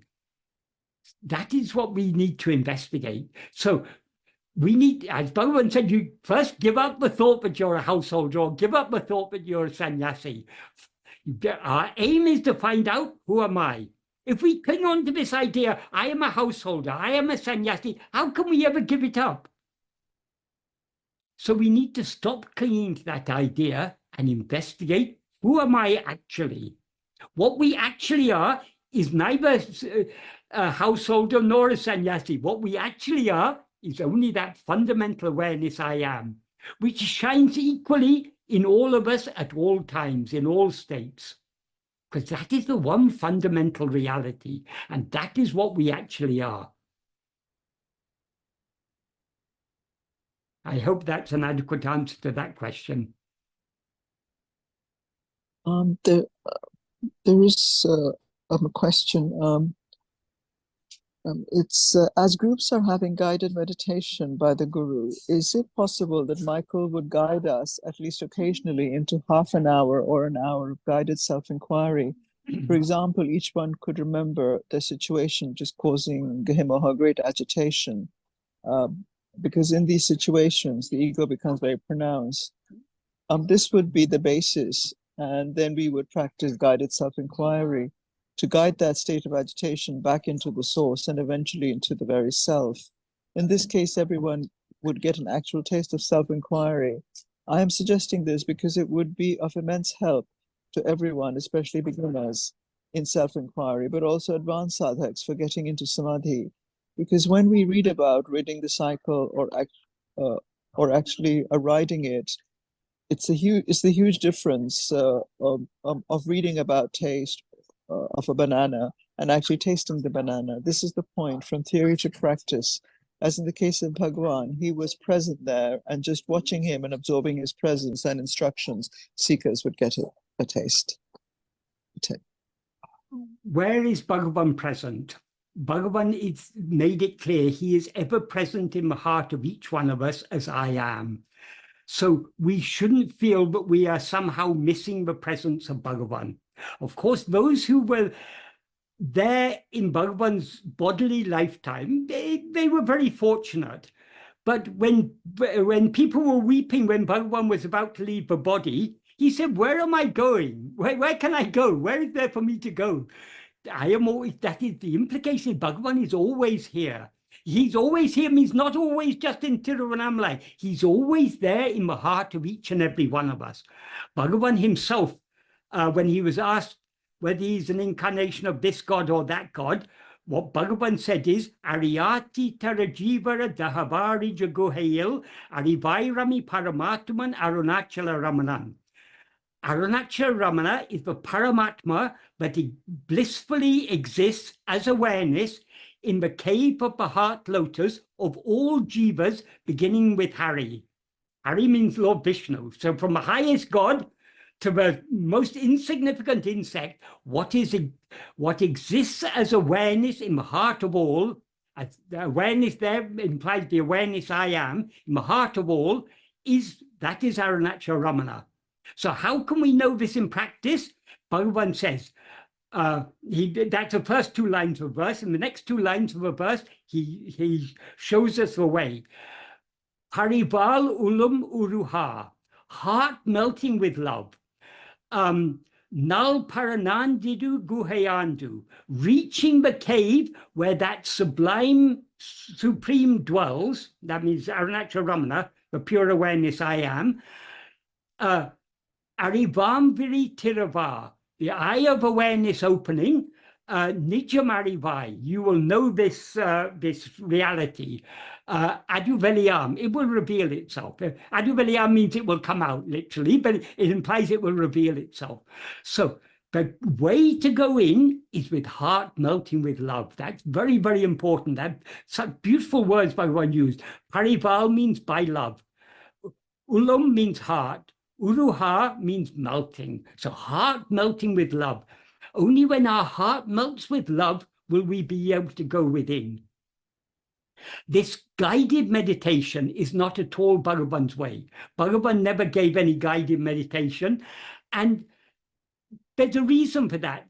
That in guided meditation, in guided meditation, you've got one person who's there talking.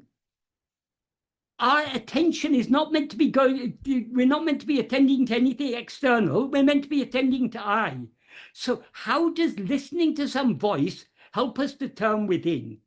We can go within only with we need that nunmati, that very sharp power of discernment, that very keen understanding, that subtle, nunmati means by that subtle understanding, by that sharp understanding, we need to go within. So if we want guidance on how to go within, we've got Bhagavan's teachings. We read his teachings, we do sravana. Sravana means we read attentively, we pay close attention to what Bhagavan has said. Manana means we think about it carefully, try to understand it, try to make sense of it, and Nididhyasana is putting it into practice. So all the guidance we need is there in Bhagavan's teachings. We have to study his teachings carefully, think about them in order to make sense of them, to understand them clearly, and put them into practice. This is the way. So this guided meditation, this is a gimmick. This may be entertaining. People may like this, but this is not Bhagavan's way at all. Bhagavan's way is that he's given us the teachings. We each need to carefully pay close attention to what he said. What he said means what he's actually written. We shouldn't rely just on all these books of questions and answers, because Bhagavan was answering all sorts of questions. He had to give answers appropriate to individuals at their level of understanding. His core teachings are there in his own original writings. We need to study these very carefully. Or if we don't know Tamil, then we need to study reliable translations of them. We need to think about it carefully, and we need to put it into practice. So people have often asked me to do guided meditations. I'm not at all interested in this because this is not Bhagavan's way. If this was Bhagavan's way, he would himself have given guided meditation. Bhagavan never gave any guided meditation. So these are all, it may be entertaining, but it's not really the way. We have to each find our way into the heart. And the key to that, as Bhagavan says, Parival ulam uruha, our heart needs to melt with love. Only when our heart melts with love, only when we have sufficient love to completely melt, will we be willing to go within deep enough in order to see, in order for our eye of awareness to be opened and for us to know the truth that is ever shining in our heart. Bhagavan has given us clear guidance in verse 40, I think 43 or 44 of Aksharamlai. I've gotten the number. Yes, 44. Bhagavan gives very, very clear instructions here. Tirumbiya handane dinamaha kankan teriyumendraneya naranachala. That is, tirambiyaham means turning within. Tane dinam aha kankan. See yourself daily, or daily here means constantly, with the ahakan. Ahakan means the inner eye. That implies the eye of attention. So we need to see ourselves, and by turning our attention back within, we need to see ourselves with the inner eye of attention. Terium, it will be known. Endranayan Arunachala. Thus you told me my Arunachala. So, or thus you, en Arunachala can mean my Arunachala, or en can mean what, meaning what a wonder. So this is what Arunachala taught Bhagavan in silence. Because we don't have the maturity to understand that silent teaching, the same Arunachala appeared in the form of Bhagavan to give us the same teaching in words. So the only thing that will guide us within, that is, but Bhagavan's words will start the process. Once we begin to go within, only his silence will truly guide us. So if you want a guided meditation, sit in silence. Attend to the silence that is ever shining in your heart as I. That is Bhagavan. That is the presence of Bhagavan. That is the guidance of Bhagavan. Be guided by his silence. So long as we're looking for something outside, guided meditation, that's something exterior. But even Bhagavan's words are something external. But the reason we study Bhagavan's teaching is because they're constantly reminding us to turn back within. And it's within our own heart that his real teachings are ever shining as the silence of our own being. So by attending to our being and allowing ourselves to be absorbed in that silence, that is the way to go within. That is the guidance Bhagavan has given us. And no other guidance is necessary. I hope that's an adequate answer to that question.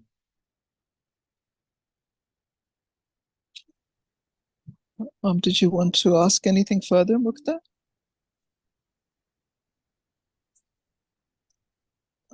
I think that one of the things which he might have been referring to in the question, for example, the word Shravana, it really does mean hearing, because, of course, things were not written down and just read when any kind of teaching was given. It's something which was heard, and it was the presence of a teacher, of a guru, who had something to communicate. And when you hear something, and you're in the presence of someone and it's spoken, then of course it has an effect which is not the same as reading even the most powerful words sometimes, though it can have even reading.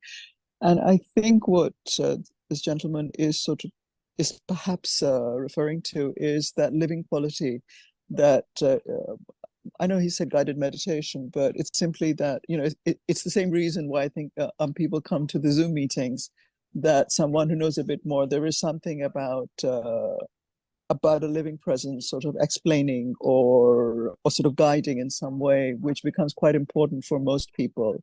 And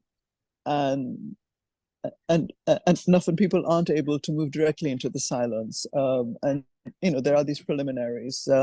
So I think that was why, if that makes sense. I understand why the question was asked, but that's what I say. This is not Bhagavan's way. That is, Bhagavan is always pointing us to go back within. In this connection about living presence, there's a story. I think I've told this story many times, but I often tell it because I think this illustrates Bhagavan's. This illustrates so much about Bhagavan's teachings. That is, there was a devotee called Janaki Mata who often used to come to, she lived in Tanjore, she often used to visit the ashram. Once or twice a month she would come. And during one of her visits, she saw Bhagavan was returning from the Gosala, from the cowshed. And he had just one or two attendants with him and no one else was around. So she thought to herself, this is a very good opportunity. So she approached Bhagavan, she prostrated, she held his ankles and placed her forehead on his feet. So he obviously stopped walking and he looked down at her with a smile and he asked her, what are you doing? She said, I'm holding the feet of my guru. Bhagavan said, this body is perishable, these feet are perishable. If you take this body or these feet to be, if you take this body to be guru or these feet to be the feet of guru, you will be disappointed. The feet of guru are shiny in your heart as I. Hold those feet, they alone will save you.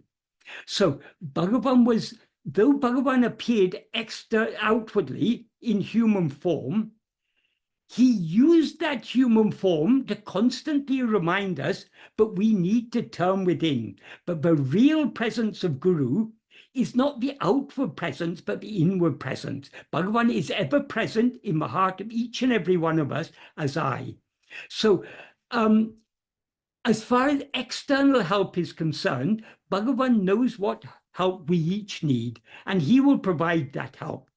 That is, everything that we experience in our life is our prarabdha. That prarabdha has been allotted to us by Bhagavan. So it is Bhagavan who has brought his teachings into our life. It is Bhagavan who is exposing us to all these things. It is Bhagavan who, from within, is giving us is encouraging us to turn within more and more and more. So Bhagavan's path is an inward path. So all these external aids, they may help to some extent, but we have to go beyond these. We have to go deeper and deeper within. So Bhagavan's teachings are a great support to us in this inward journey. But his teachings are not the inward journey. His teachings are the pointers, pointing us to this inward journey. But this inward journey, we each have to take on our, each have to undertake this journey on our own. Except on our own means not with the help of others. Of course, we're never on our own in the sense that Bhagavan is ever there in our heart. So we need to have that faith in what Bhagavan has taught us, that love for Bhagavan, and to recognize if we want to be in his presence, we have to turn within and be in our own heart, be within, be in the cave of the heart, if we want to use those terms that someone else referred to earlier. He says he's ever shining as awareness in the cave of the heart of all different jivas, beginning with Hari. So when he is so intimately present, why should we look for things outside? We need to search for him in our own heart, where he's ever shining clearly as our own being, as I am.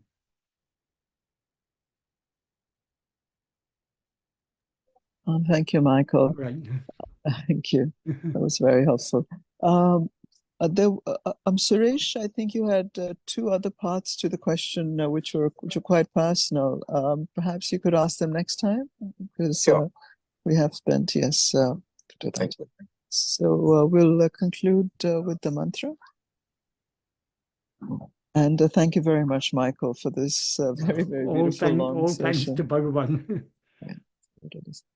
Om Namo Bhagavate Sri Ramanaya. Om Namo Bhagavate Sri Ramanaya. Om Namo Bhagavate Sri Ramanaya.